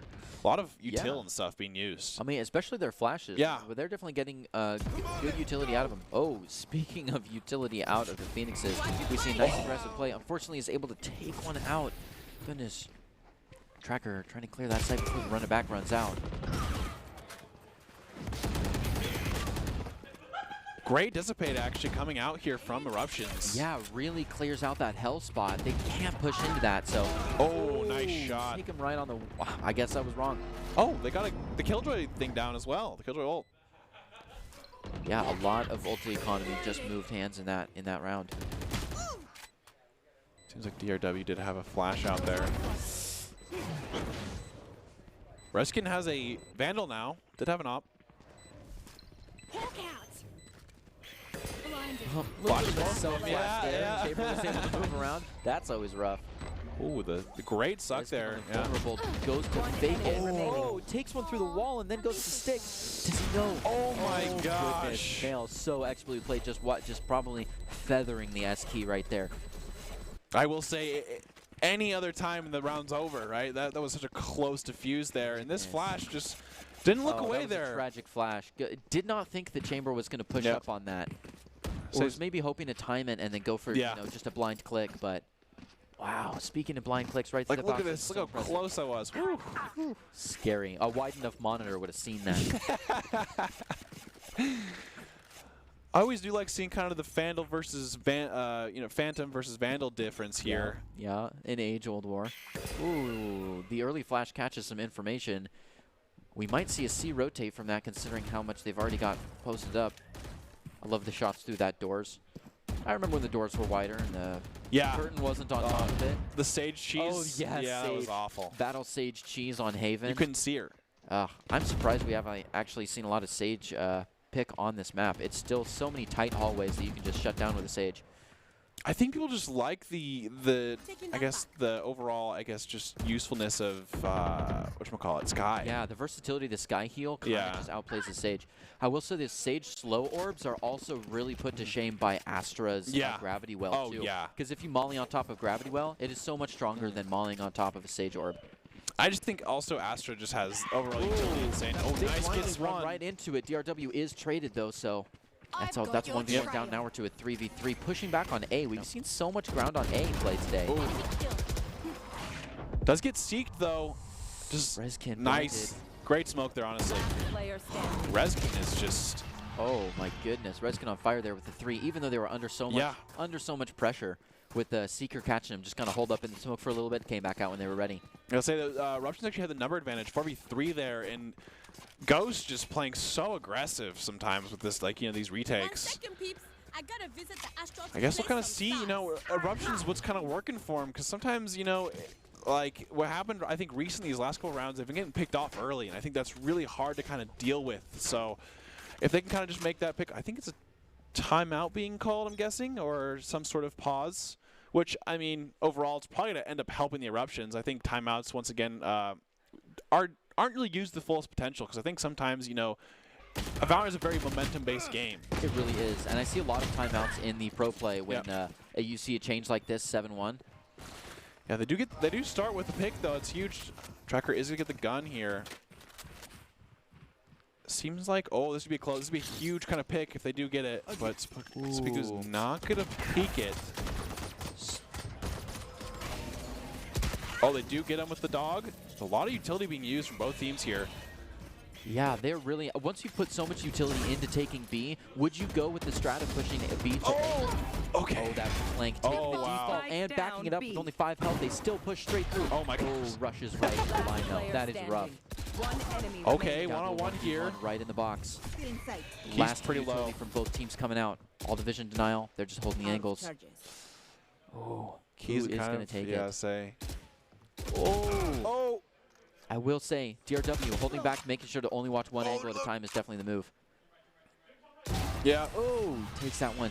I was worried for DRW there as they were trying to switch, watch both sides, kind of a little bit out. Backside was a little bit open to them, but they were able to move back, line it up a little bit more. I will say at the end of this, the Key here is Key actually is like, you know, you can shoot through the wall there. So I think that's a huge disadvantage for Key. And at Yep. the very end here, DRW does get him through right here. They get him to 26 HP, and that's actually probably going to be the difference here. Yeah. Because they do Yep. kill him with the body shot. Actually, no, it was a headshot. Never mind.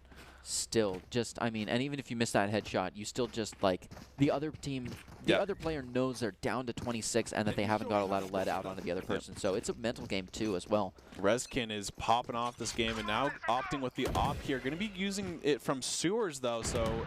Oh, does miss the shot, though. Look at that ult economy on the Ghost, though. If they lose a few, they could panic and just send some people out. That was Oh, a straight early ult, running yeah. back was kind of shut down by Tracker. I kind of liked it, though. I think he got a lot of information from that. He at least saw two kind of in that He spawn. did, that's good. And we start to see that real pressure moving over from A to B. So I think that was an info play, and I think it was played well. Yeah. Because of that, they're kind of forced to play for C. We do see a little bit of a split push, though. Let's see if they can run up C long here. Ooh. Male still does utility here. That Killjoy on top of the box, on top of Shiny right there. Oh, yeah. Tetris. Yeah. I always hate Killjoy turret. I think it's so annoying. It's so hard to play against, especially on bind when they can just pop up and Yep. destroy any flank. Seems like Male's still kind of holding the C long. Eruption's been kind of struggling with the C here, so I think if they can take it here, it'd be a big boost to their kind of overall confidence. Seems like they have a big number advantage. They are going to get one. That's just what they needed. Trying to run away with the knife. Killjoy there, not the call.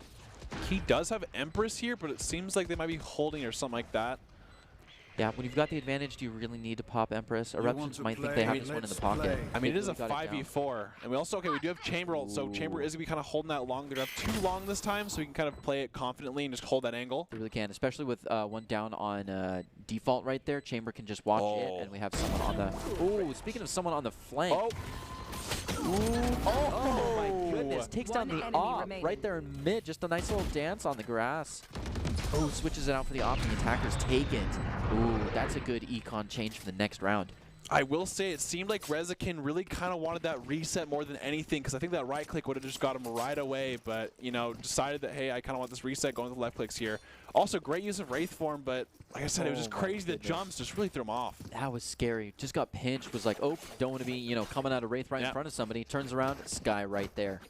And- Or Jet. Yeah, and honestly, that's just what I think Eruptions needed. They finally kind of got through that C. They got it pretty convincingly. They had, I think, all 5 members like alive there. So And they only used one ult to do it, so it's not like, you know, they expended a whole lot to make it happen. This is definitely repeatable. Yep, and I think like if 8-4 happens in their scenario, I think that's gonna be a huge, you know, basically sway for them. Especially considering they have the Unfortunately, defense on Haven. Now that they rotate here, it seems like they do have Key still playing C long here for Eruptions. With that op, and they have no one on C now.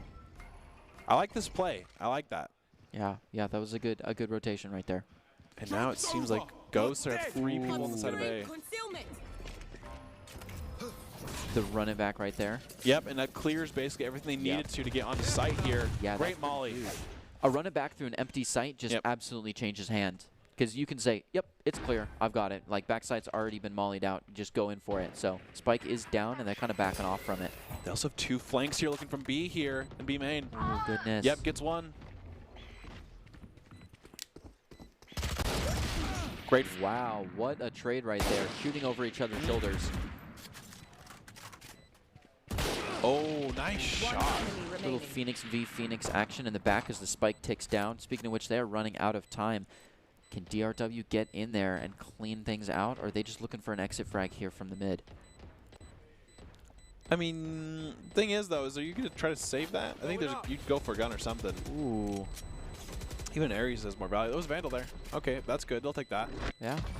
And they have full armor, too. A good call. A good call. Yeah. Yep. Okay, and 8-3 for Eruptions. I think, Last you know, if round they get in the 8-4 half. here, they're in a pretty good spot. Yeah, So Eruption's definitely got that foothold there.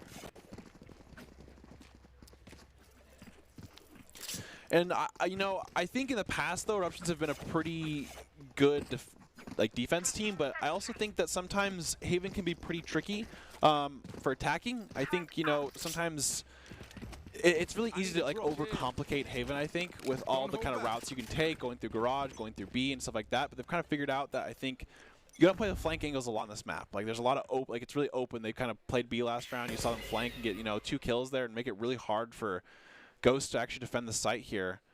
And now they're going to be playing pretty slow. They're going to have the op from Key, I think, still staying C long. Oh, they do hear it now. Ooh. Oh, I do love that early op fire.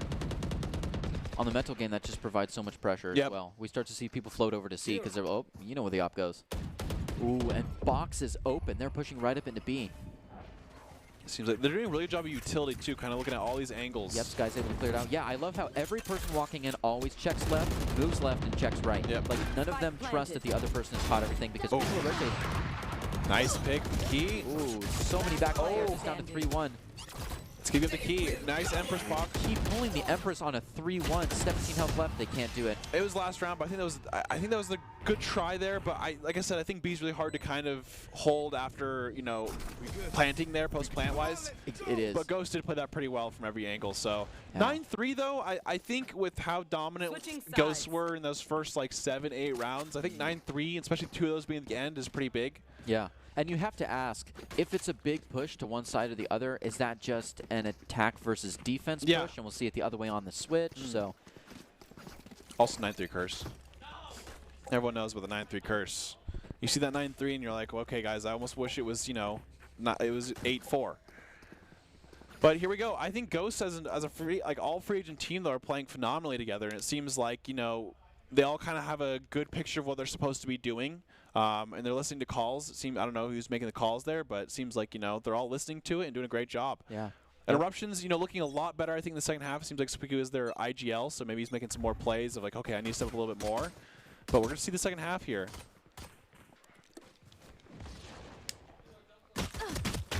Oh, great first That start. early aggression pays off Yep. in mid B. Oh, Redskin coming to back up. Yeah, hey, the, heal. I don't know if they have it, though. Ooh. Ooh, That's a the big, close up. yep, it's a big pick.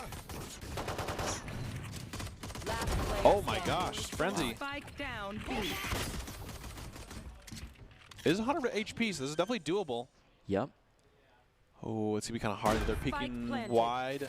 Oh, that health difference. Oh, facing the wrong way. But now they know where they're at, and it's a 2v1. Do you think they can take this swing? Can they go around the side? They have 7 bullets. That's a great job That of was a communication beautiful right wide there. swing. Yep. It was honestly almost just a bait and switch. Like, I don't even think that Killjoy was looking for the kill, but it was really just to, you know, track the cursor over to the person who could take it. I also think that double peek there is they're basically the only way they can win that, because I think if they peek, you know, individually there, like it makes The it health so much difference, easier. and Yep. she was just watching. Yeah. Yeah, no, that was definitely the play right there. And I love that they took a second, and they said probably counted 3, go for it. Yep. Well played. Oh, it was the Killjoy that came out second, but Yep. beautiful play. Haro had a 4K though, almost kind of made it happen. It did Ooh. suck. They only had 7 bullets left, but Yep. overall, a great try, and we're gonna see 10-3 Ghosts here. Yeah, I mean, it takes a lot of bullets to kill the first 4 Ooh. people. Oh, So- well, caught that Phoenix getting to his spot a little bit late. Probably spent too much time knifing the walls back in the spawn. DRW looking for some information. Yeah, it's a little bit scarier going into that box. Early game, they were able to push right in and play around, but now people have got eyes on it. Starts going for it anyways. DRW kind of poking around.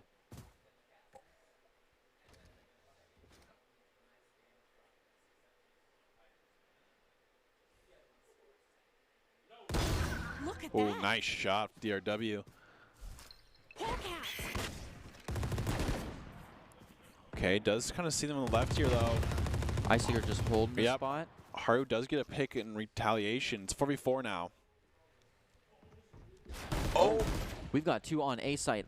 Just absolutely uncontended.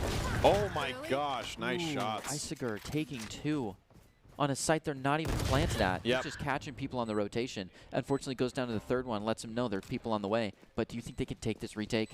It's going to be pretty hard here since the Phoenix is quite low, but they do have a lineup here maybe, but that's going to do a lot of damage.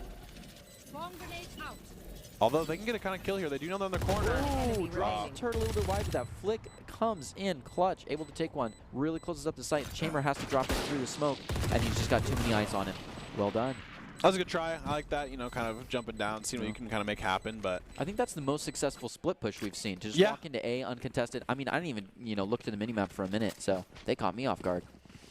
Exactly. And now we're going to see 11-3, and this is going to be kind of a big round for Ghosts.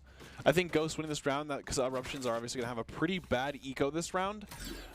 If the Ghosts obviously win this, it's at least a tie, but if Eruptions somehow win this, they can kind of get some momentum going here, but it's going to be pretty hard for this round. I don't know, you know, do you force here, or do you play for, like, the potential tie, like, you know, overtime? Whew. I would probably play for a potential overtime. Yeah. I feel a lot safer in overtime scenario. But it seems like I think they ended up buying, at least, oh, no, Ghosts ended up buying.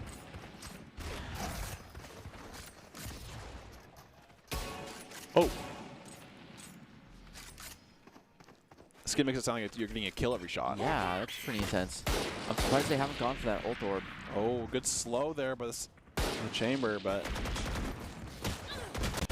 Oh, Bicycle just not. that's what they needed, though.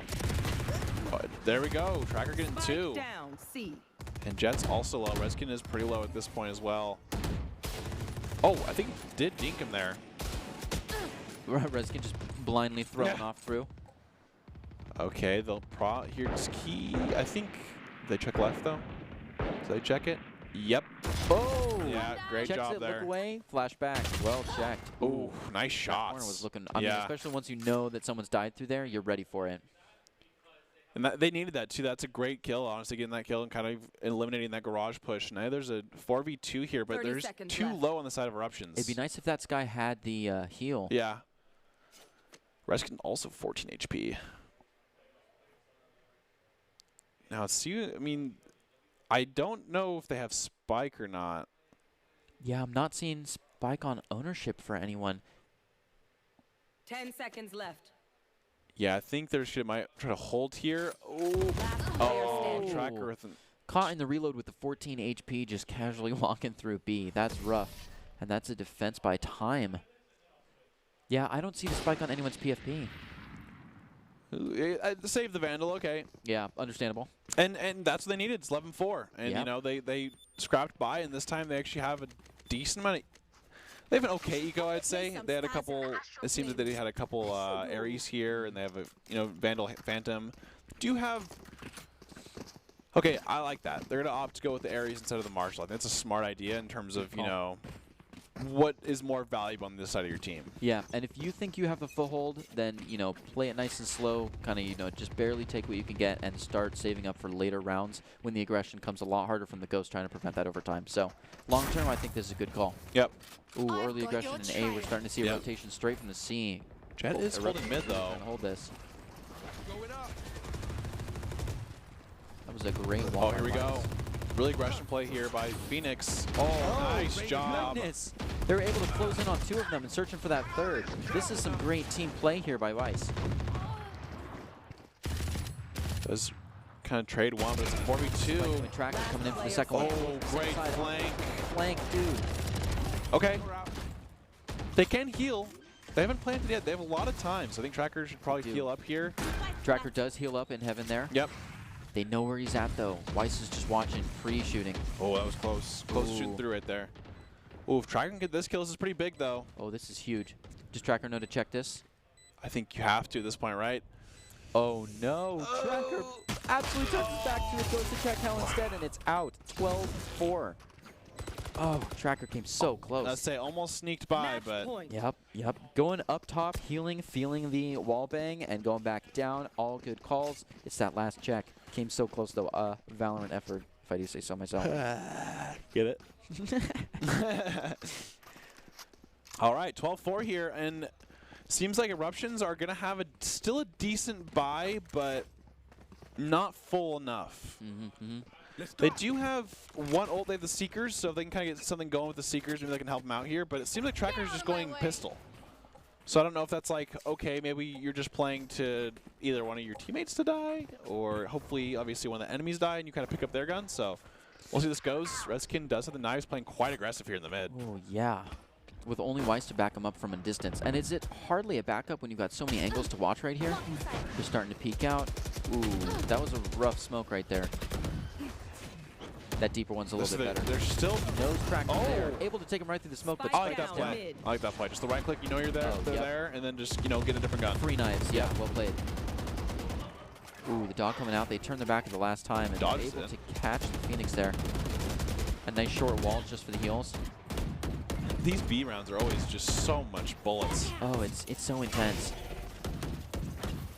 They do have to run it up from DRW here, so I could see them kind of rotating out and maybe clearing the site with that. Ooh. Oh, no way. Okay. Oh. Bicycle with the pre-aim and just sit down was so good. Redskin, a good flick there. Moving in. A little gun switch. 1v3 here for Male. It's going to be pretty hard, but it's definitely, you never know. Yeah, especially considering that the Ghosts already have spiked down. Ooh, you see it? Yeah. Oh, we both saw that coming. That is rough, but an excellent play from Eruptions there, and I like to see the development throughout the game. Yep.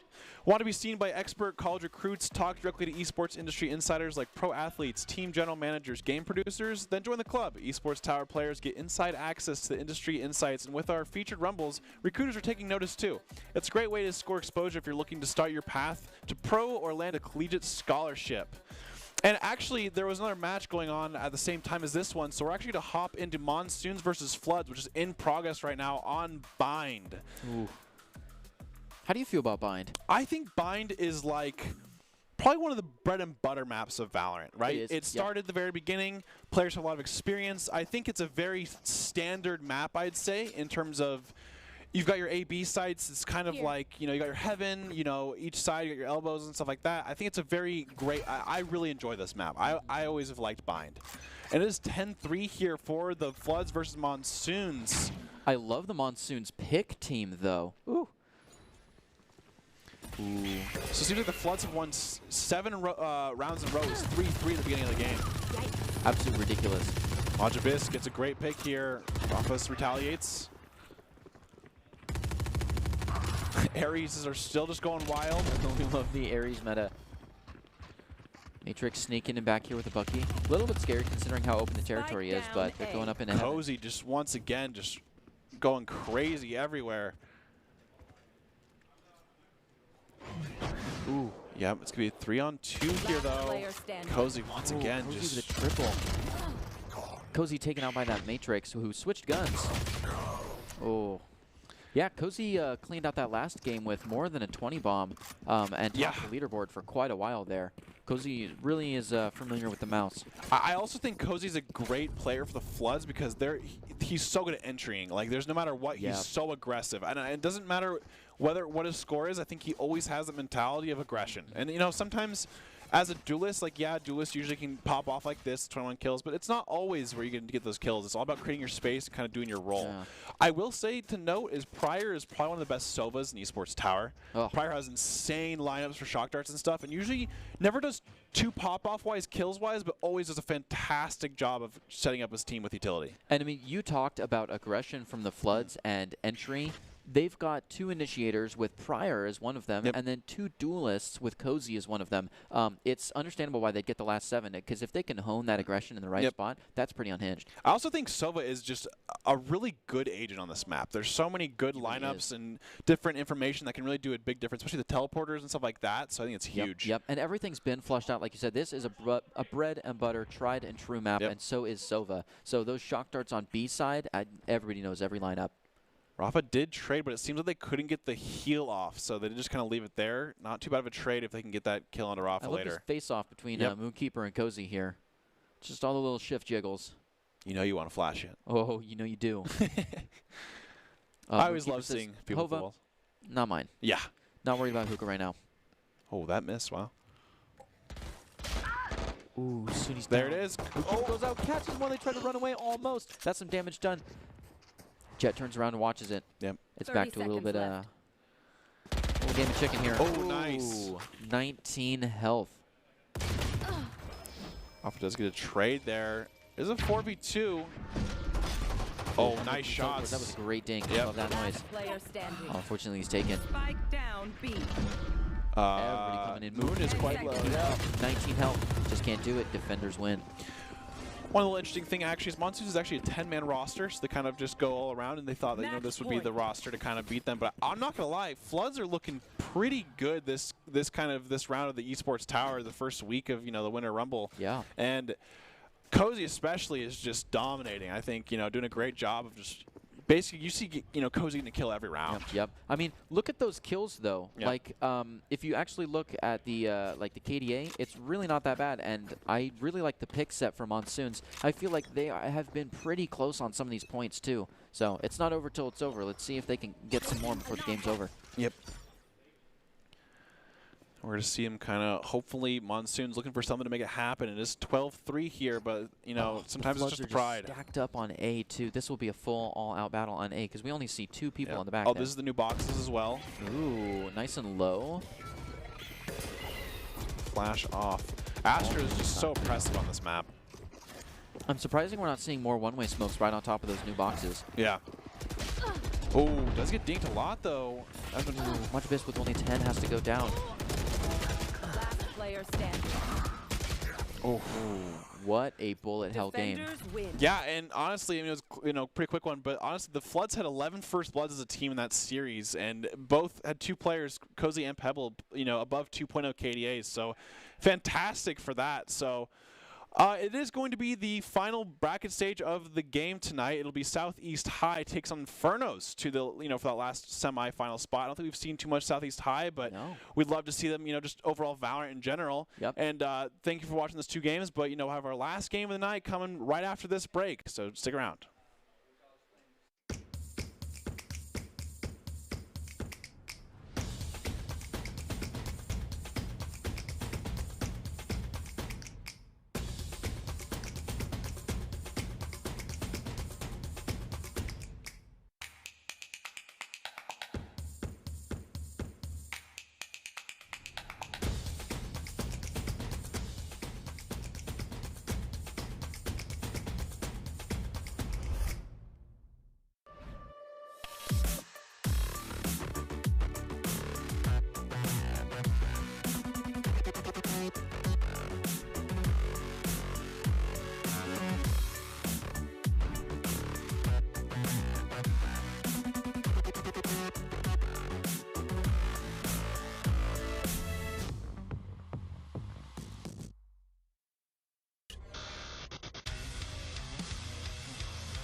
Visit NationalGuard.com to begin your guard adventure.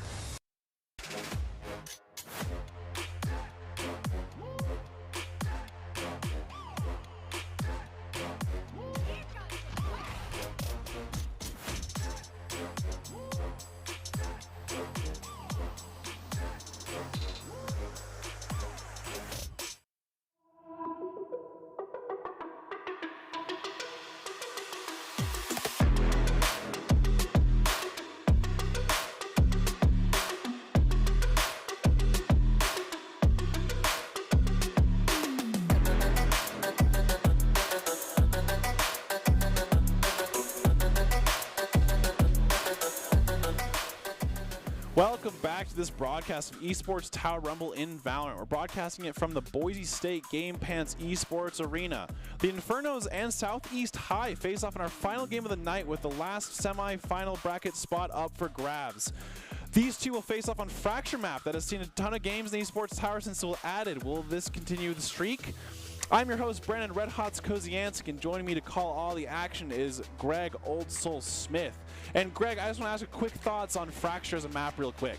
Oh, it is so land efficient. Just everything is so much tighter, and all the hallways need to be utilized. So we see flashes being a bigger deal, and we get a lot of Breach utilization coming out. And I feel like Breach never got his chance in the meta, and this is really a time to shine for him. Yeah, that's something I completely agree with you. I think Breach has a really great, just kit for, Fracture as a whole. And I also like seeing kind of the different strategies we've seen from Fracture. We've seen kind of like this A site take, or kind of give it A site to yourself and then retake B. Yeah. And so I like seeing teams kind of team comps overall with that. Any agents you kind of want to see besides that Breach that you were talking about? Chamber action on this one is it's a fan favorite for sure. But really, I'm just interested in some good flank watching as well. So maybe a Killjoy, maybe whoever your favorite flank watcher is, considering that as attacking spawn on both sides all of a sudden just becomes a hallway. Like all of the ground is utilized and nothing is like a safe zone that's already cleared territory. Yeah, I also kind of want to see a lot of flanks of that rope underneath the map. There's a lot of times where people kind of give up that flank because people are pushing from a different angle, and you can kind of, especially that satellite area, right? That's a really kind of big area for that. And going into that, we're going to have kind of the big keys to win this game, which is Doc Keys to the Game, which is presented by Esports Tower. And, of course, Doc's keys and Valorant are focus angles, flank, know your win condition, count cards / call abilities, and click heads. Ooh, and have we seen click head today? It's been a great game set so far. Score pro advice at esportstower.com. Improve your game sense, improve your team play, improve your performance under pressure, and you'll get matched with great players and professional coaches to help you rank up. And honestly, we haven't seen too much of Southeast High School, but Infernos we've kind of seen in the past, and they're one of those teams who have kind of made a dent. They've won a couple championships last fall, but I always do kind of like seeing them. I think there's going to be a lot of interesting, it's the first week of the fall or winter, right? So we've seen a lot of teams kind of already change a lot. We saw the Floods doing a fantastic job on attack, and that was the biggest weak point they had. So this is going to be the last, semifinal spot on the line, but they have a tough match against Southeast High School. Has been a force in the Rumble event. Fracture has always been kind of close games, so obviously we've talked about that, and it's been a great game here. Especially how new it is on. Everyone's kind of figuring everything out. It really is a land leveler, It's not like the old maps like Haven and Bind where people have had ages to practice it if they want, and some people neglect it a little bit more. This one's fresh for everybody. Yeah, I always do like those maps that we're kind of seeing. Like, sometimes I think Breeze, which is pretty interesting, is I think a lot of teams kind of neglected it. Yeah. And the teams that did practice it ended up, kind of performing on it. And so I think when Fracture first came out, it was kind of like, okay, guys, we got to put a lot more time into this map because it's eventually going to be a big deal. Definitely. I mean, with so much to watch, there's 4 entry points on every map that are valid for either side to take at any time. Like, you have to have your head in the game, and you have to have a good map sense for this. Otherwise, you just don't stand the same chance that a team who has been practicing does. Yeah, I think the cool thing about Fracture 2 is there's so many aggression points, right? There's like that little door on side of that tunnel area. You always just kind of have the peak aggression on B site. So I'd love to just kind of see some aggression coming out, especially from Reyna's. I think Reyna's, Wraith form is a huge thing, and we're already seeing 2 breaches locked in. Oh, love that. And your Reyna, just like you called earlier, as well as a Jet. We've seen the Reyna Jet foils today quite a bit. Yep. Let's see what Keji. Ooh, a KO. An insta-lock, too. Yeah, and I mean, considering that a lot of KO's abilities are AoE, they just, area of effect, they push right through the walls. It's not LOS like Killjoy's stuff, so it really gets a lot of utility here, just like the Breach being able to play through walls, because on this map, behind every wall is something else. It's a real maze. Yeah, I still, especially for A site, it's such a clumped site there, so even when you're attacking or defending for that, that post plant, or when you're taking the site, just so much, value of that silence. Oh, yeah, or the tunnels above and below B side, that little rope around the other side, you can clear that out without ever having to check it if you've got the right agents. So I do like the picks from both sides. Speaking of those tunnels, I do want to see some Killjoy ults from that spot, because you can basically ult underneath the tunnels, and they've got no chance. And it covers the entire site. Oh, so I'd love to see some cool areas from that.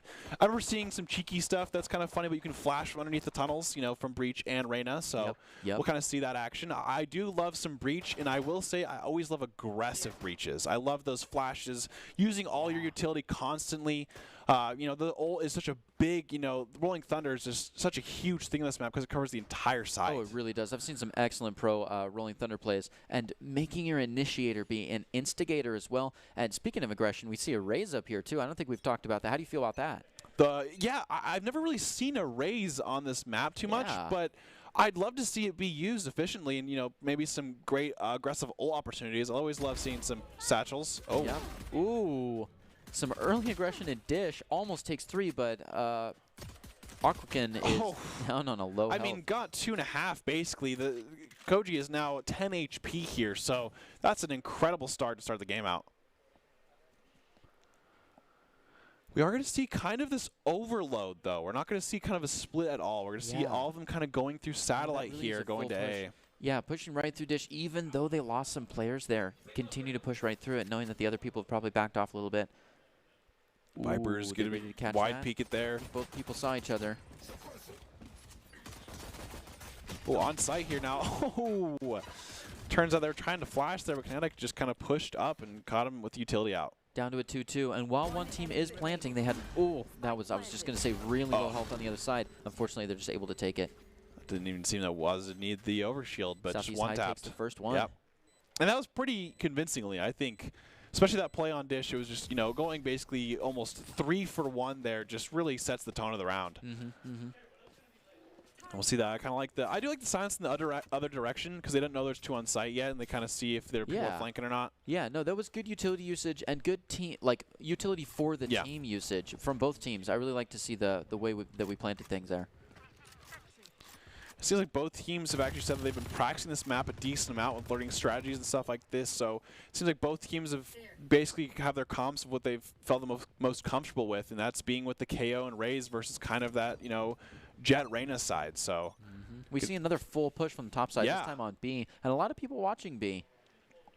This is pretty interesting because usually you kind of, in the past for Fracture, you've always seen a lot of split. But it seems like, they're just kind of holding that one. I don't know if it's because it's eco round. I always do like some, full stack eco rounds where you're just kind of looking for kills here. Ooh, it was a little bit close. Somebody running straight across caught someone with the utility out but didn't go for it. They're all going to go tower here, and they all get concussed. Ooh. Still pretty healthy, though. They do have a flash here from Zed Evan.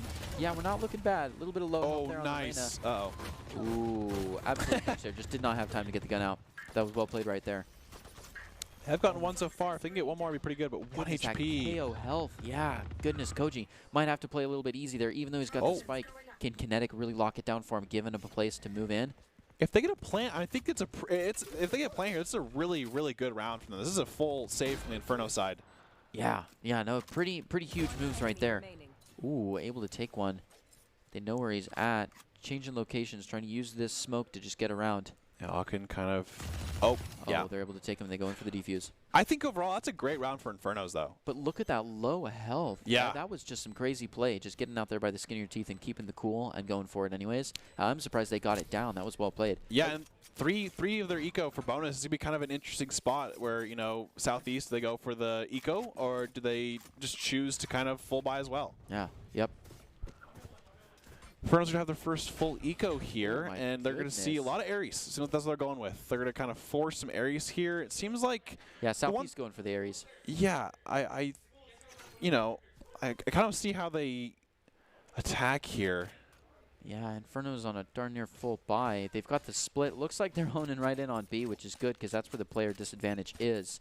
So, ooh, we love to see that aggression on Dish. Hopefully that Jet can make far enough to make an impactful flank. Yeah, we're going to see Zed Evan kind of clear that left side there. Oh.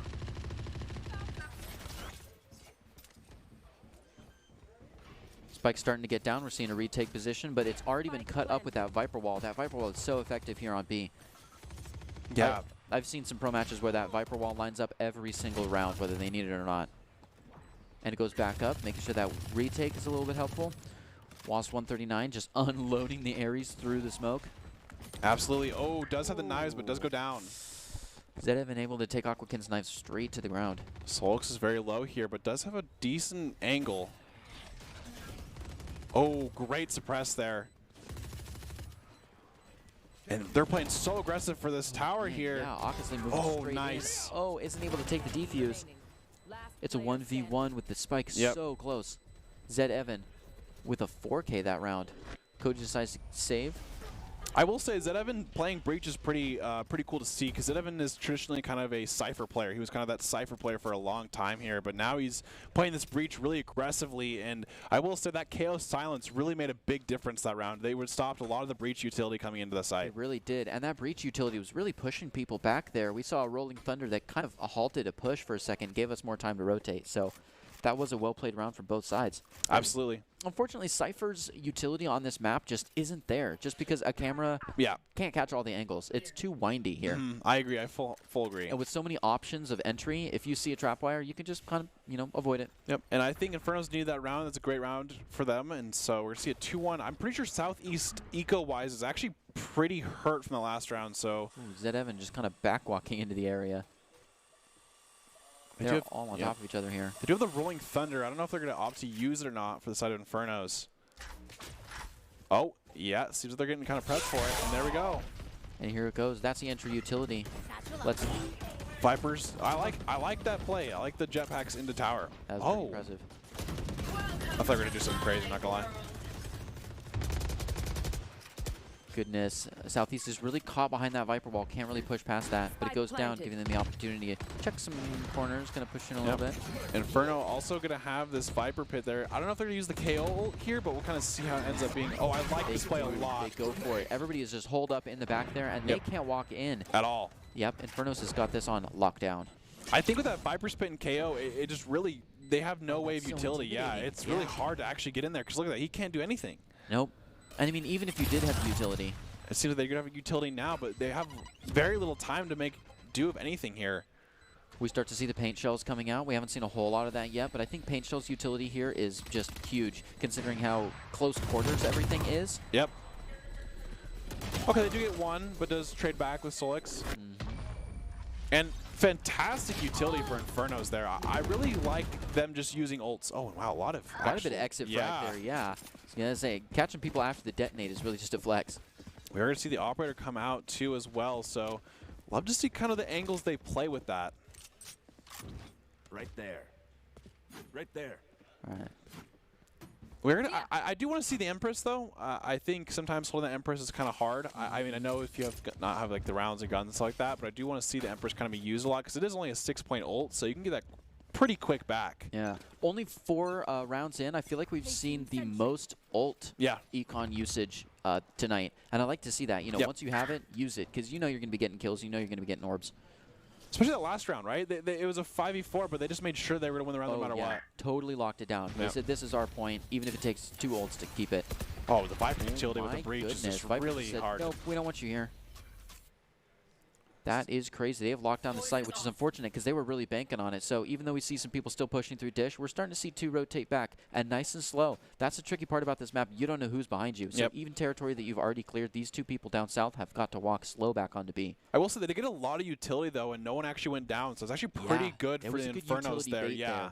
For sure, especially with time on their side. They've still got a minute to decide what site they want to go on. They're kind of doing a split here. It seems like they're doing a 2-2 with the bomb planner kind of going to B, I like that approach where you kind of make them stay at A, though. Yep. And even get that breach to rotate there. Yeah, just a little bit of gunfire. Let them know, hey, we're not done with A yet. Keep your people here. While B was already cleared out before they ever sent KO over. So it's been very meticulously sent here. You can tell they practiced this map. And people are already on site in B. Oh, nice. Does get concussed through. Zedevan does have a great angle here.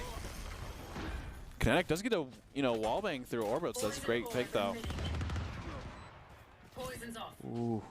While it is a 5v2, we've got real low health on 2 of those people. Indeed, and it is a 5v2 at this point, and Infernos go down. If they win this with no one going down, they'll have a lot of eco here. That's true, but they're just so close to losing that Raze and that Killjoy right there. Can Captain catch one of them? He's pretty off in the middle. I like the save. You do have 25 armor, so I think that's a good, kind of value there. And, I think Viper's Pit, they should have it up pretty soon. Ooh. Okay, looking for the outro again. Oh, nice shot. Wow. Caught the elbow just right there on the edge. And that's another round for the Infernos. They've come back now on a 3-0 run here. Yeah, well done. And And I think this is what comes back to the Infernos actually have a couple people who have actually been in the esports tower a lot here. Solix, Zedevan, Vipers are all, you know, past Rumble champs, and I think that their experience, they're doing a great job just kind of using that to their advantage. And we can see that with their utility usage, right? We saw the Breach using utility, almost full utility like every round. Oh, and we love that. I mean, that's why he's there, you know? Otherwise, he's just another gun. So I love seeing that utilities come out always. I also really like the KO usage here. I think KO's doing a great job of getting those silences, making it really hard for them to kind of play around it here. He really is. He really provides that entry that we were talking about earlier. And there it is. Captain absolutely sent back to his site there. Ooh, the split push right onto A. They're getting hard in there considering that there's already 3 on B that have got to rotate in soon if they want a chance to back this up. I don't see it happening though. Oh, nice. Solix. We see that Viper really holding down this entry point right here, but the tricky part about that is it kind of is an offensive smoke. Okay, well, it was... I wonder what it died from. I don't know if they just shot through, because I think it's wallbangable. The acid can't do that. Yeah, it might have been...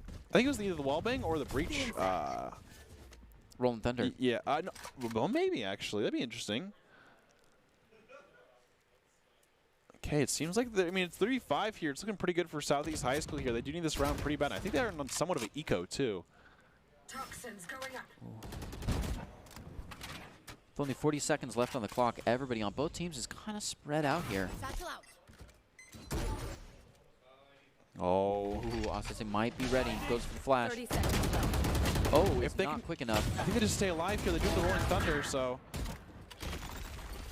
Oh, and that's Oh, where it comes yeah. down. That was just the concuss, I think, yeah. Yep. Oh, they're Just going back up, though. Keeping yourself up to have that Yep. utility for the team, knowing the win con. You actually can just ult to stop the plant here, too. 10 seconds left. Oh, Zedevan is going really aggressive here. Nice. One enemy Oh. remaining. Goodness. Last player standing. Unfortunately, On a flank. yeah. That was pretty I close. was saying they're going to run out of time, but once again, trading for everything is pretty big there. They did save the op, though, so that's good. Yeah, yeah. And this is back and forth. These teams are pretty evenly matched at the time here. It seems like they're both having a great job of kind of coming up with solutions to deal with each team. Yeah, they really are. Like, it might seem messy at times, but it's because, you know, there's so many chess moves ahead of each other. Like, we're seeing a lot of development from both teams to keep that 1-and-1 back and forth. But Southeast just picked up a much-needed point, and we're back to 3-3. And look at that ult economy from Southeast. They could absolutely unravel if they wanted to. And they are on the defensive there, so, I mean, sometimes we do kind of see those, like, Viper Pit defensives where you just kind of hold it at the beginning of a round. I do think it's a little harder in this map unless you just kind of go on A site and kind of hold it, because it's not really like a choke point you can kind of ult like other maps. So I'm curious to see if he just ends up ulting there or holds it or waits to hear them, because there's a lot of... Okay, yeah, they're all coming here. And just like you said, it's not a choke point that you can, you know, try to fend people off from. It's really a defensive smoke here. Oh, I like the Empress being procced as well, because it's a 2v5 here, basically. Ooh, able to take one, has info on 2, rotates all the way back, makes sure no one's chasing him. Pokes back in, try to catch 1 or 2. Viper Pit is down now, though. Oh, that is rough. I think Waz has an opportunity here to kind of pop off, but I think he's going to wait for the rest of his team to kind of rotate before taking on any more. Raze peeking around. I love this little loft area here. Indeed, just there's kind of a flash, but decides not to go in on it. Oh, great Rolling Thunder for the retake.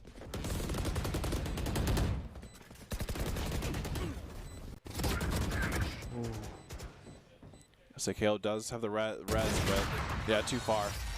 Yep, Koji's ult right there was just got so much use out of it, but was not quite enough. Say, I'm glad Southeast got 3 ults off, and that was pretty much a lot of the difference there. Yeah, yep. Important to use that economy once you have it, that ult economy, and it really did grab them a much-needed point. So now they have the leg up, and they're no longer responding to Infernos. There was a really good crossfire here, but it just turns out, you know, just missed a couple shots and, you know, had a close opportunity there. But overall, 3-2, and that's a great round for Southeast. And they're kind of going back and forth at this point now. And it seems like I think everyone's going to have... Oh, I think Infernos are going to be on a eco round this round. It kind of makes sense after... I think they lost 2 in a row now. Yeah. Ooh, really see people on Dish pushing up pretty hard here. Let's see if they go for the full flank or not onto B.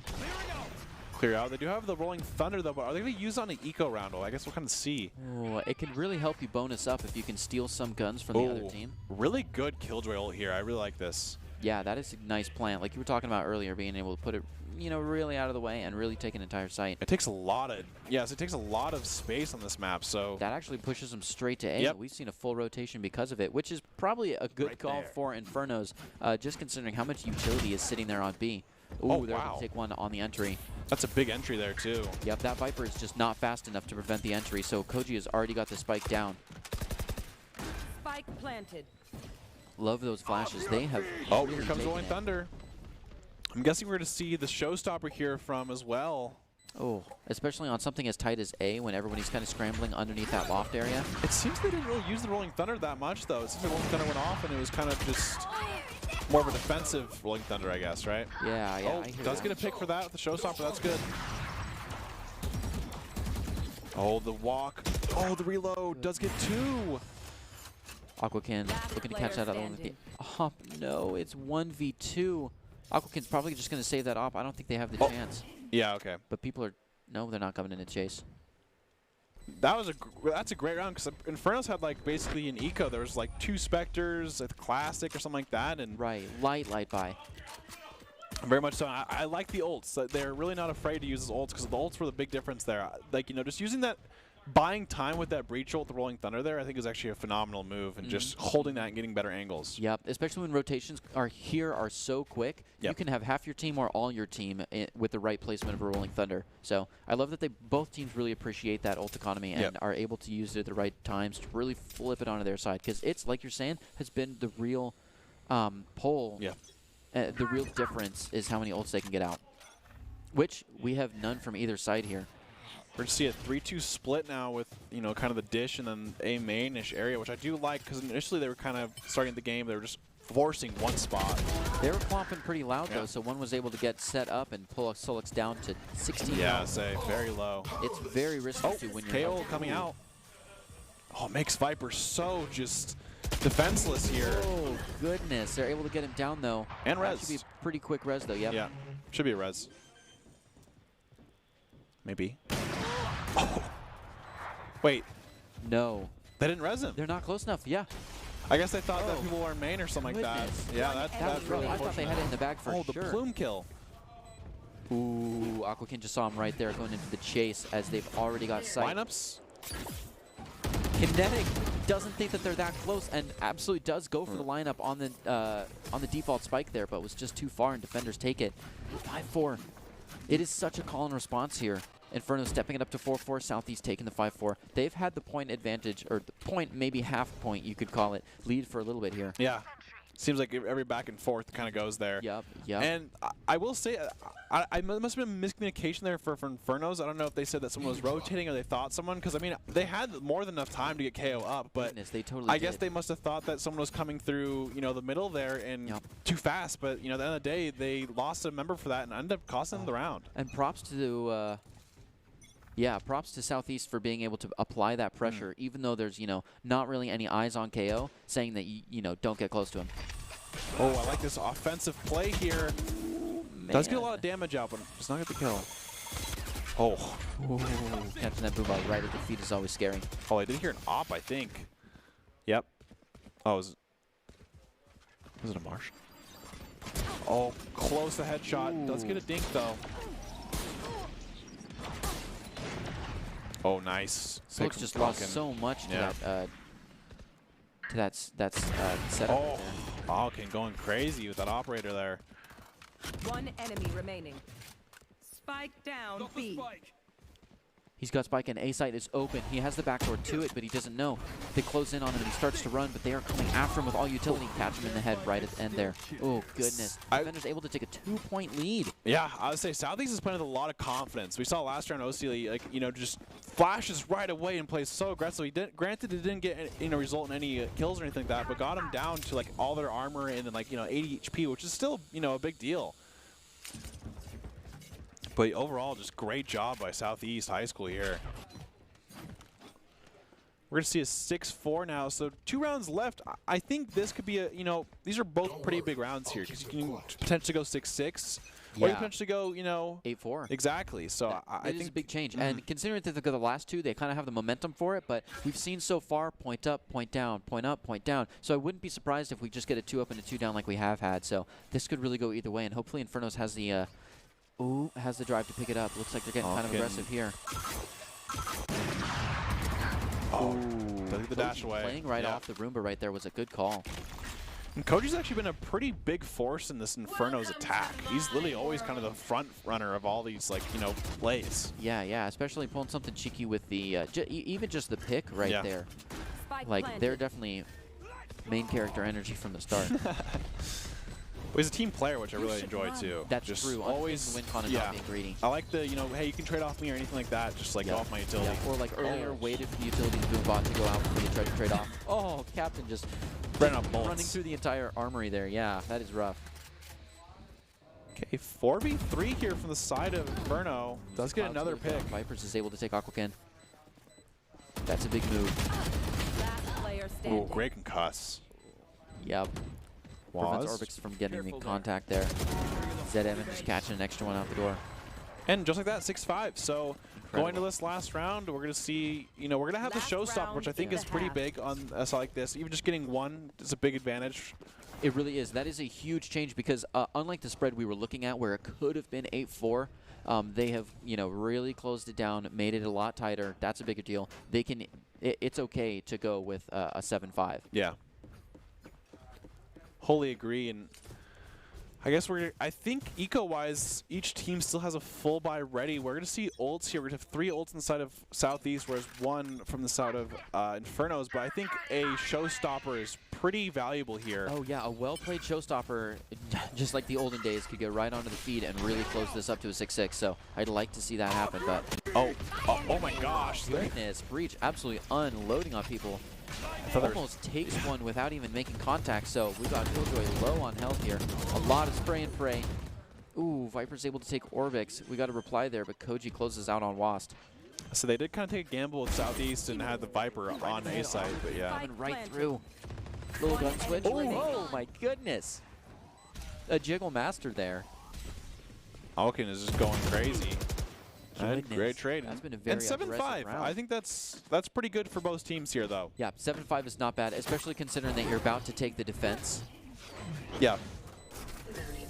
I think for the difference here for Southeast is going to be kind of on Alkin to get Alkin to get these picks. Alkin's been popping off so far, and I think with Waz also doing really well, they can set the tone here for the attack.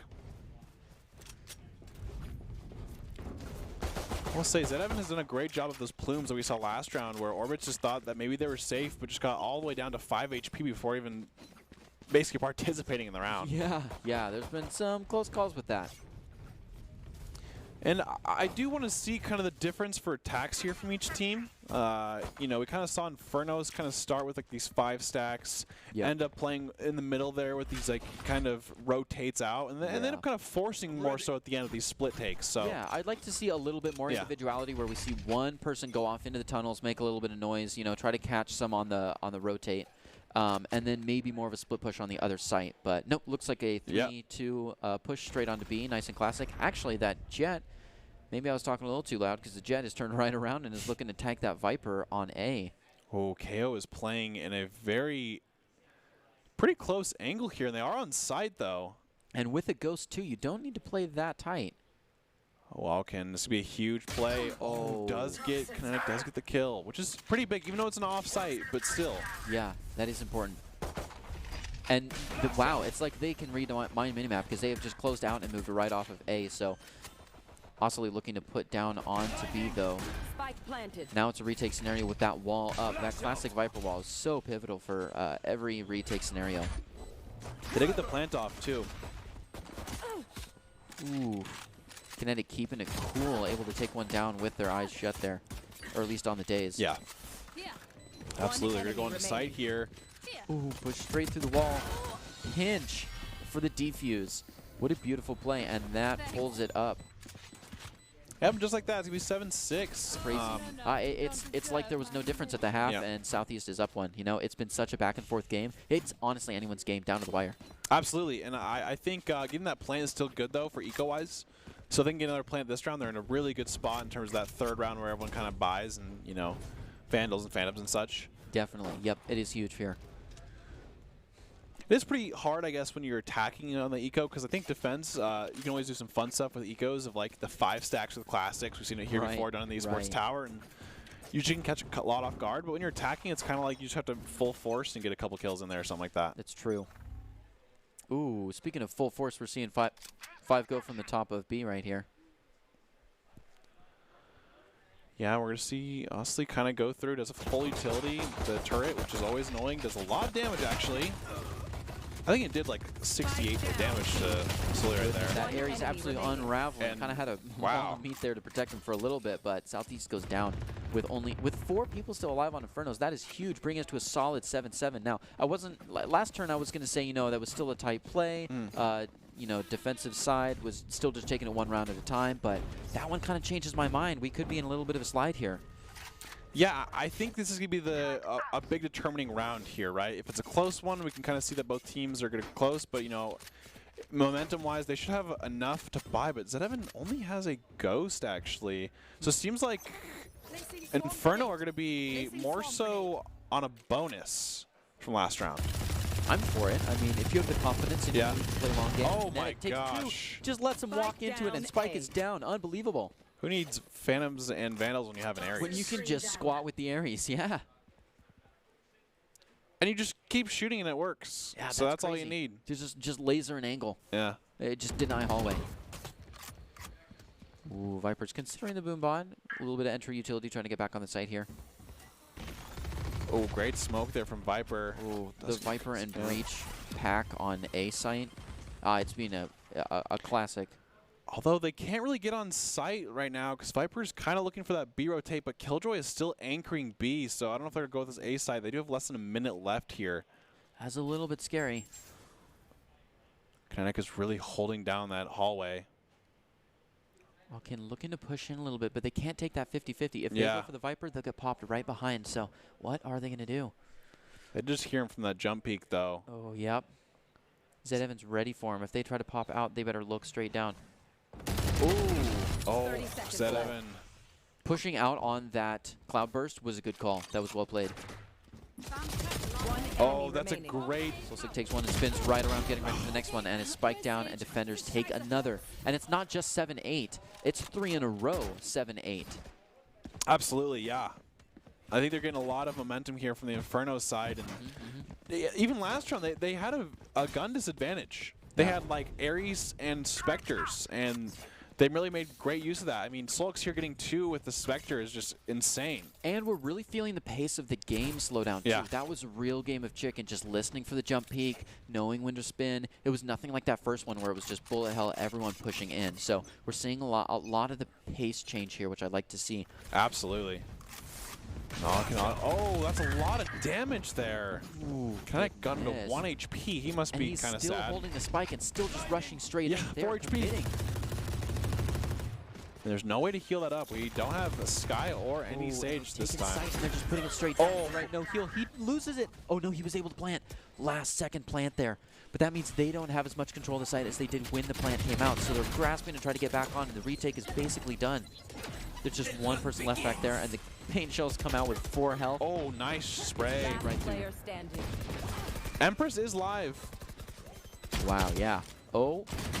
With Sheriffs, Ooh. but good try. I like that attempt. attempt. There.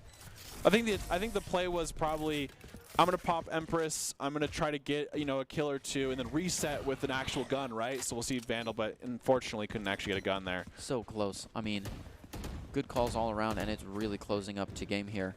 Vipers with a 3K there is huge. Yeah, Viper was holding her ground for a bit. And we're going to see, I think it's what, 9-7 now? 9-7 for the side Infernals.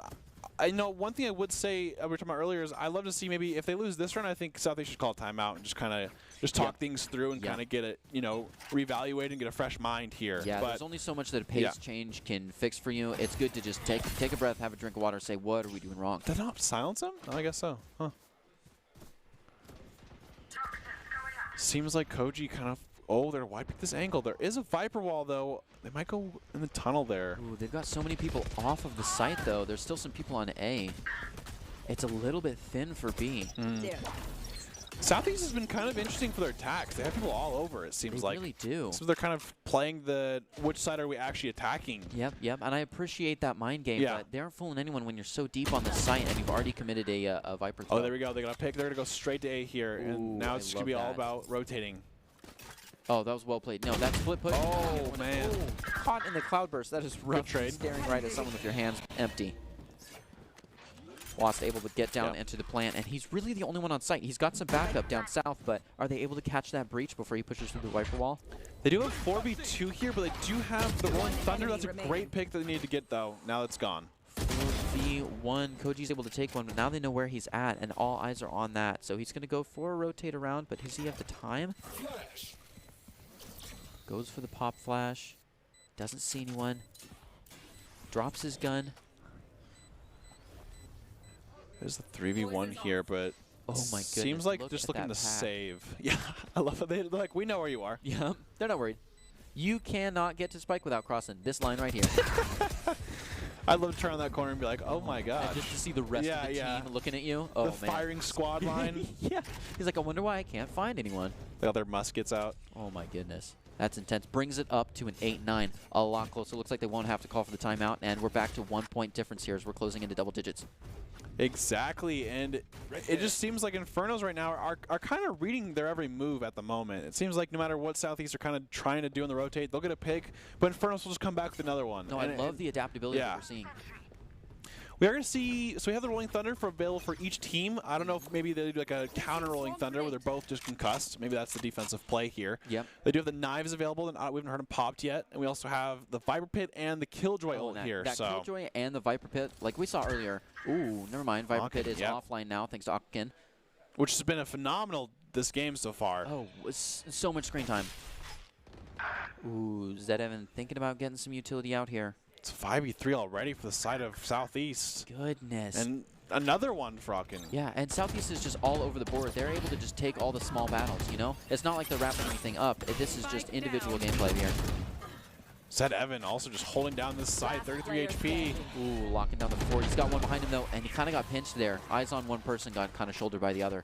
So well done. Brings us to a 9-9. Not a lot of ultimate utility going out there. So look at this. 5 ults on one side, 4 on the other. We could see some real fight to break into the double digits first, because anyone who takes 3 games in a round right here is walking away with the match. Absolutely, and what we are going to see the Infernos kind of have that lesser eco, though Vipers actually doesn't have that much at all, but maybe the play is for Vipers to kind of find that 1v1 scenario and use a showstopper to, trade and get the gun for them. Yeah, I can see that being used. Other than that, pretty good, though. I think there's an Ares, which is just fine at this point. Yeah, but that's an interesting look, saying not only the Jet and the Chamber can go in, and Neon now, can go in without a gun and come out with a gun. Like, anyone can really use their utility and their classic to get a gun. So we could see anti-eco and eco rounds this late in the game, no problem. Zed Evan thinking about the concuss, but not truly using it yet. Oh, there's the Rolling Thunder. Good molly from Koji. Really stops and saves him there. And he pushes pushing right through it. Yeah, Oh my gosh. Oh, speaking of intense, so much down. Southeast absolutely owns the zone now. They're going for a plant right there. Still have a lot of utility here for the Infernos. They have that Killjoy ult too. I'd love to see maybe the Killjoy ult to kind of get him out of that. Ooh, But you see the Viper ult coming out, but it's already shut down. Yep, good showstopper here. See it? But they Playing don't know nice where they and slow. are. Going for the defuse and sticking to the half with the... Oh, are they going to get it? Oh, doesn't that? Oh, 10 right there, and Opkin HP. takes it at the last second. A clutch there. Wow. Oh, absolutely able to dodge that. And like you were saying, a 1v1 with the showstopper coming out, and it was so close I thought they had it. It was interesting, though, because, the Viper was, I guess, holding the bomb there to half, but they were the one with the showstopper active. Oh, and that is showstopper doesn't crazy. really have that big of an active time, so. It doesn't, no. And that's why I was saying, I was just unbelievable that you would pop the showstopper, kind of look around and be like, you know what, I understand the win con, I'm not going to go for the newsreel, I'm just going to take it to the half, worry about the battle later. And the thing is, it actually does hit him, but it hits the box, and so it doesn't actually do full damage. They had 10 HP left. Really tragic. If they hit like maybe around the corner or anything like that, I think it probably ends up taking him. That was tight, but other than that and that Viper ult earlier and the Rolling Thunder, so we're still at 3v2 on the ult economy here. That means Infernos has kind of that leg up. Oh, here we Ooh, go. And here it is. I like this. Underneath a little bit. You should run. Yeah, it makes it really hard to actually deal with. Ooh, defense is kind of dilly-dallying inside. We might catch some people. Yeah, Koji was in a really tough spot right there. Did have the ult, but I don't think it'd be really worth it at that point. Hacker Killjoy Oh, does two take people, two. yeah. They were really taking their time there, hoping to catch some, trying to rotate in early, but it didn't happen. So Devin does actually live, even though he did get disarmed. We see them Killjoy out that site and then move away from it. Yeah. Wow, they were not worried about it, about getting that spike down. And I will say, Southeast High School on this attack is looking pretty hard to deal with at this point. They're playing really aggressive. That Killjoy ult made it really hard for them to, basically react to it all. So. And that energy you get from snowballing 2 rounds right near the end, I mean, they've just got to do what they just did one more time, and they're in the clear. Absolutely.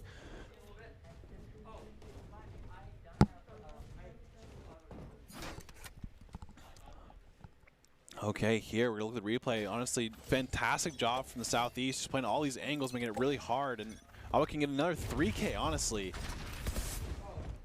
Great wall there. A lot of utility coming out straight off the bat. Yeah, a lot of early entry utility. And I mean, you have to play that aggressive when the game is down to the wire like this. Exactly. And kind of go around here. Kinetic is holding these angles. Yeah, Kinetic is kind of caught between 2 important angles, just kind of braving the site by herself there. She looks like she's backing off a little bit, which is good. Viper's playing this really close angle. Going to be kind of hard to actually deal with there. Ooh. But they end up going down. So it's now a 4v5. Right into A. Ooh, that Viper is right on site. Infernos do have a Killjoy ult if they can somehow maybe defend, if they want to defend this. But Killjoy is actually at B still, so it's going to be a really late rotate. Yeah, it'll be hard to get over there in time and put the ult down when you need it. They could use it for a retake, though, because Spike is almost going down, and Spike's down. Ooh, yep, and that's a 12-9, and it seems like Southeast is just all over the place. And what an eco boost to keep 4 of your people, get the plant, and eliminate the other team. Like, they're on a roll here. This will be a rough one. It looks like, yep, a timeout's being called by the Infernos here.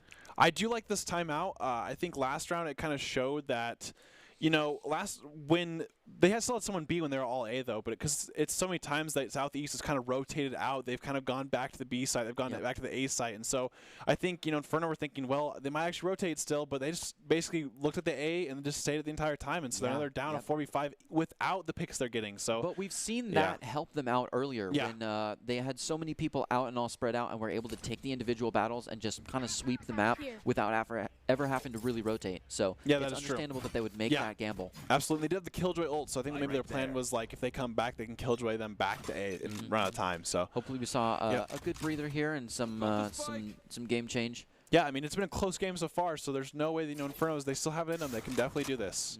They've still got a pretty standard hold-up here. Viper is right on top of the site, watching the same hallway. We've got Reyes watching the other one. It's a dish push, a 2-3, full going for it. Actually, we've got one on the bottom watching that flank there. Infernos know that the game might feel a little bit different after that pause. And Dean Slick is kind of going all over the place. Yeah, we actually see one of Southeast rotating back over to B side. Yeah. Maybe just hoping to catch some rotation frags. Who is suppressed, though. They do get, Waz does get Kinetic down. That's going to be the first 5v4 looking already. Oh, nice trade, though. Ooh. They really backed off, but they're pushing back up onto the A from the south. Everybody's kind of backed off. That was a little bit of a scare, but it's now almost looking at a post-plant scenario, considering how close that the attackers are to being all of them on site. Orbix does have the utility here, but the KO ult is coming out with the Killjoy ult. This is going to be a pretty good chance of them basically retaking, but Vipers gets another pick. Well, they were just too deep inside of that Killjoy, whereas everyone was able to back out pretty quickly, so. It's looking pretty good, though. It's a 4v2. They've got sight, and they should be able to get to the spike before they can all go out. And they're not sticking it yet. They're going in for the defuse. Oh, People rolling right in. It sucks to there take it them is. off. Yeah, they can. Well done. Vipers takes it all. And great. I mean, these rounds are going to the wire. I mean, 11 seconds left on the clock there. You can see for the spike, but Yeah. non-stop. It's just, peaks, and, they know exactly where they are. That 3v2 lasted like a solid 10 seconds of back and forth. And I mean, Southeast, yeah, talk about back and forth. Moved on the site and then moved back. Yep. Moved back on the site, then the Killjoy ult pushed them back out. So they really were playing on the line there and had all of them hold up into one place. So down to the wire is right. And 11 seconds on the clock when you're at a 12-9 scenario, that's scary. Oh, yeah, absolutely. And we're going to see 12-10 here. We do have the Rolling Thunder, which I think Southeast has used really well so far. And they are on the attack side, so I could see them just kind of brute forcing maybe their way to A or B. Look at this split setup. We've got 2 coming from the south on B, and then a split push for the other 3. Spike in pocket. Everybody's walking away from the post back there and just trying to hold it with their back. So we'll see what they can do. Yeah, I don't know what their plan is here because they do have the Rolling Thunder, but do they plan to just basically 2v1 it on the site? Or are they? Oh, okay. I think they're trying to rotate out here. They did leave the spike and spawn. Looks like they've switched to B. And we kind of got some gun noises right there in the tunnels close to A, so maybe they're trying to make some noise, bait out a rotate through mid while they move around, but we'll see. Absolutely. The spike has still not been picked up. It's still just hanging back there with Oso watching it. They're just walking. My guess is they're probably to Rolling Thunder this B site, but it seems like Breach kind of is just looking if he can get a pick beforehand. But yeah, southwest or southeast might just be waiting for the other team to make a push, but I don't think Infernos are going to give it up. Killjoys and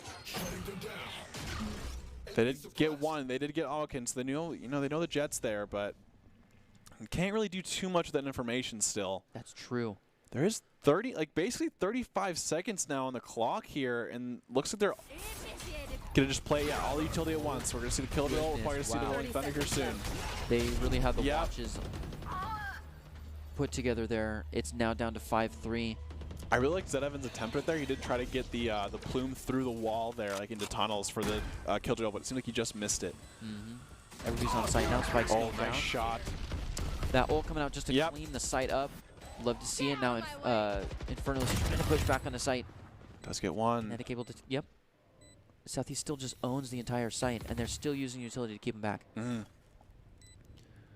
3v2 here. Captain just kind of holding this angle here. The Viper Pit is up for the Infernals, but it's going to probably take too long for that to actually get an effect here. I do like... Oh, they're not going to pull it. Yeah. Ooh, so close. Consider dropping the ult. Had to switch back to guns. Wasn't quite fast enough. And they take it over. I mean, this was a fantastic game. Southeast High School just going back and forth at the beginning there. And overall, great game with the Infernals. I mean, we went to back and forth for so many rounds there until Southeast just pulled ahead at the end. And great job of utilities all the way around. Yeah. No, back and forth for sure. It was anyone's game right there until the double digits. That was really close, but Southeast really found their footing there at the minute. Yep. Want to be seen by expert college recruiters, talk directly to esports industry insiders like pro athletes, team general managers, game producers? Then join the club. Esports Tower players get inside access to industry insights, and with our featured Rumbles, recruiters are taking notice too. It's a great way to explore exposure if you're looking to start your path on pro and college scholarship. And now with, all these games tonight, I got to ask, player of the game. I mean, there's been so many different teams that have had great players all around there. Last round, first rounds. Who are your options for you? Goodness. I mean, we saw some great plays from Cozy. We saw a lot of great plays from the earlier 2 teams. So I feel like that last game was a lot more team player based. We didn't see anyone really shine through as much as we saw in those first 2 games. So I would probably expect someone maybe from Ghosts. Yeah, I will say I think Reskin did a fantastic job on that Jet earlier. Just going crazy, those flanks on that Haven map, and always the op that Reskin's always consistent with. But at the same time, DRW had a fantastic job on that same map, But and consider the Cypher on game 1. That's a big one, too. He was Fang, I think his name. Yeah, I think it was Fang. Yeah. Fang really made a name for himself there, so let's see what it is. It is going to be...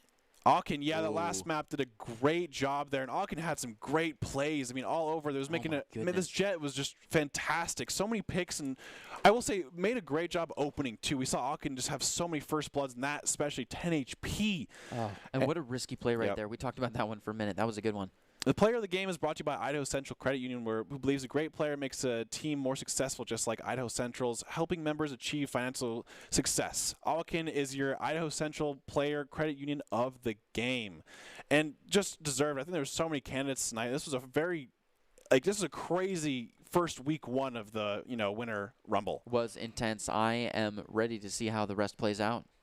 Absolutely, and just haven't seen his highlights. Alkin just had all over the place. And I will say, his team helped a lot there. I think utility-wise, it was just a great job overall.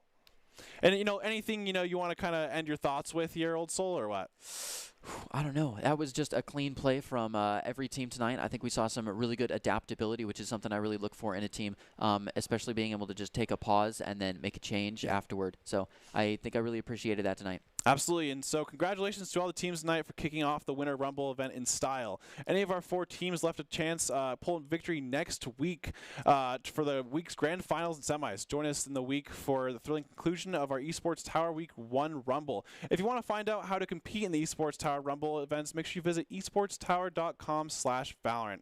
Congrats again to all the week's teams, and we will see you next week to crown our first champion of the winter season right here on twitch.tv/Boise State. We'll close out now with the top 5 presented by the Idaho Army National Guard, who invites you to take your impressive critical thinking skills into real time. With more than 10 jobs offering $20K bonus and your degree of your choice paid for, the Idaho Army National Guard is the best out there. Thank you very much, and have a great night.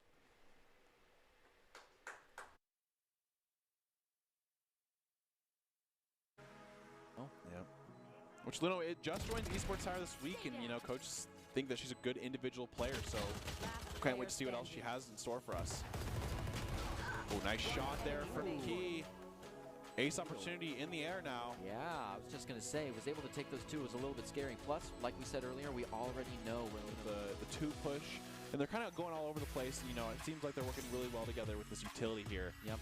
And when Floods are only at 5, it seems like a huge pull ahead, but that's not breaking even. Oh my gosh, Pryor just goes through the rest of the place. Yeah. Only goes for 1.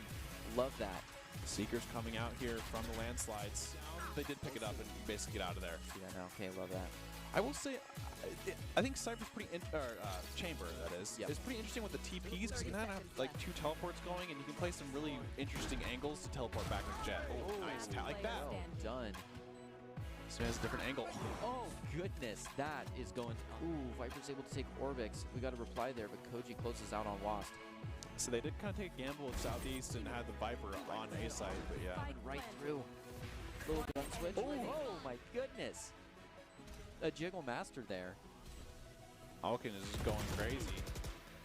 Great trade. That visual cue is definitely huge. Exactly. Yeah. That audio cue of just knowing whether or not they've been blinded. Oh. Spike down B. So this Ares is kind of tearing through right now. Kibo, doing well, is able to take down the spike, but gets traded for it. Now we see a rush to the site. Defenders are really close.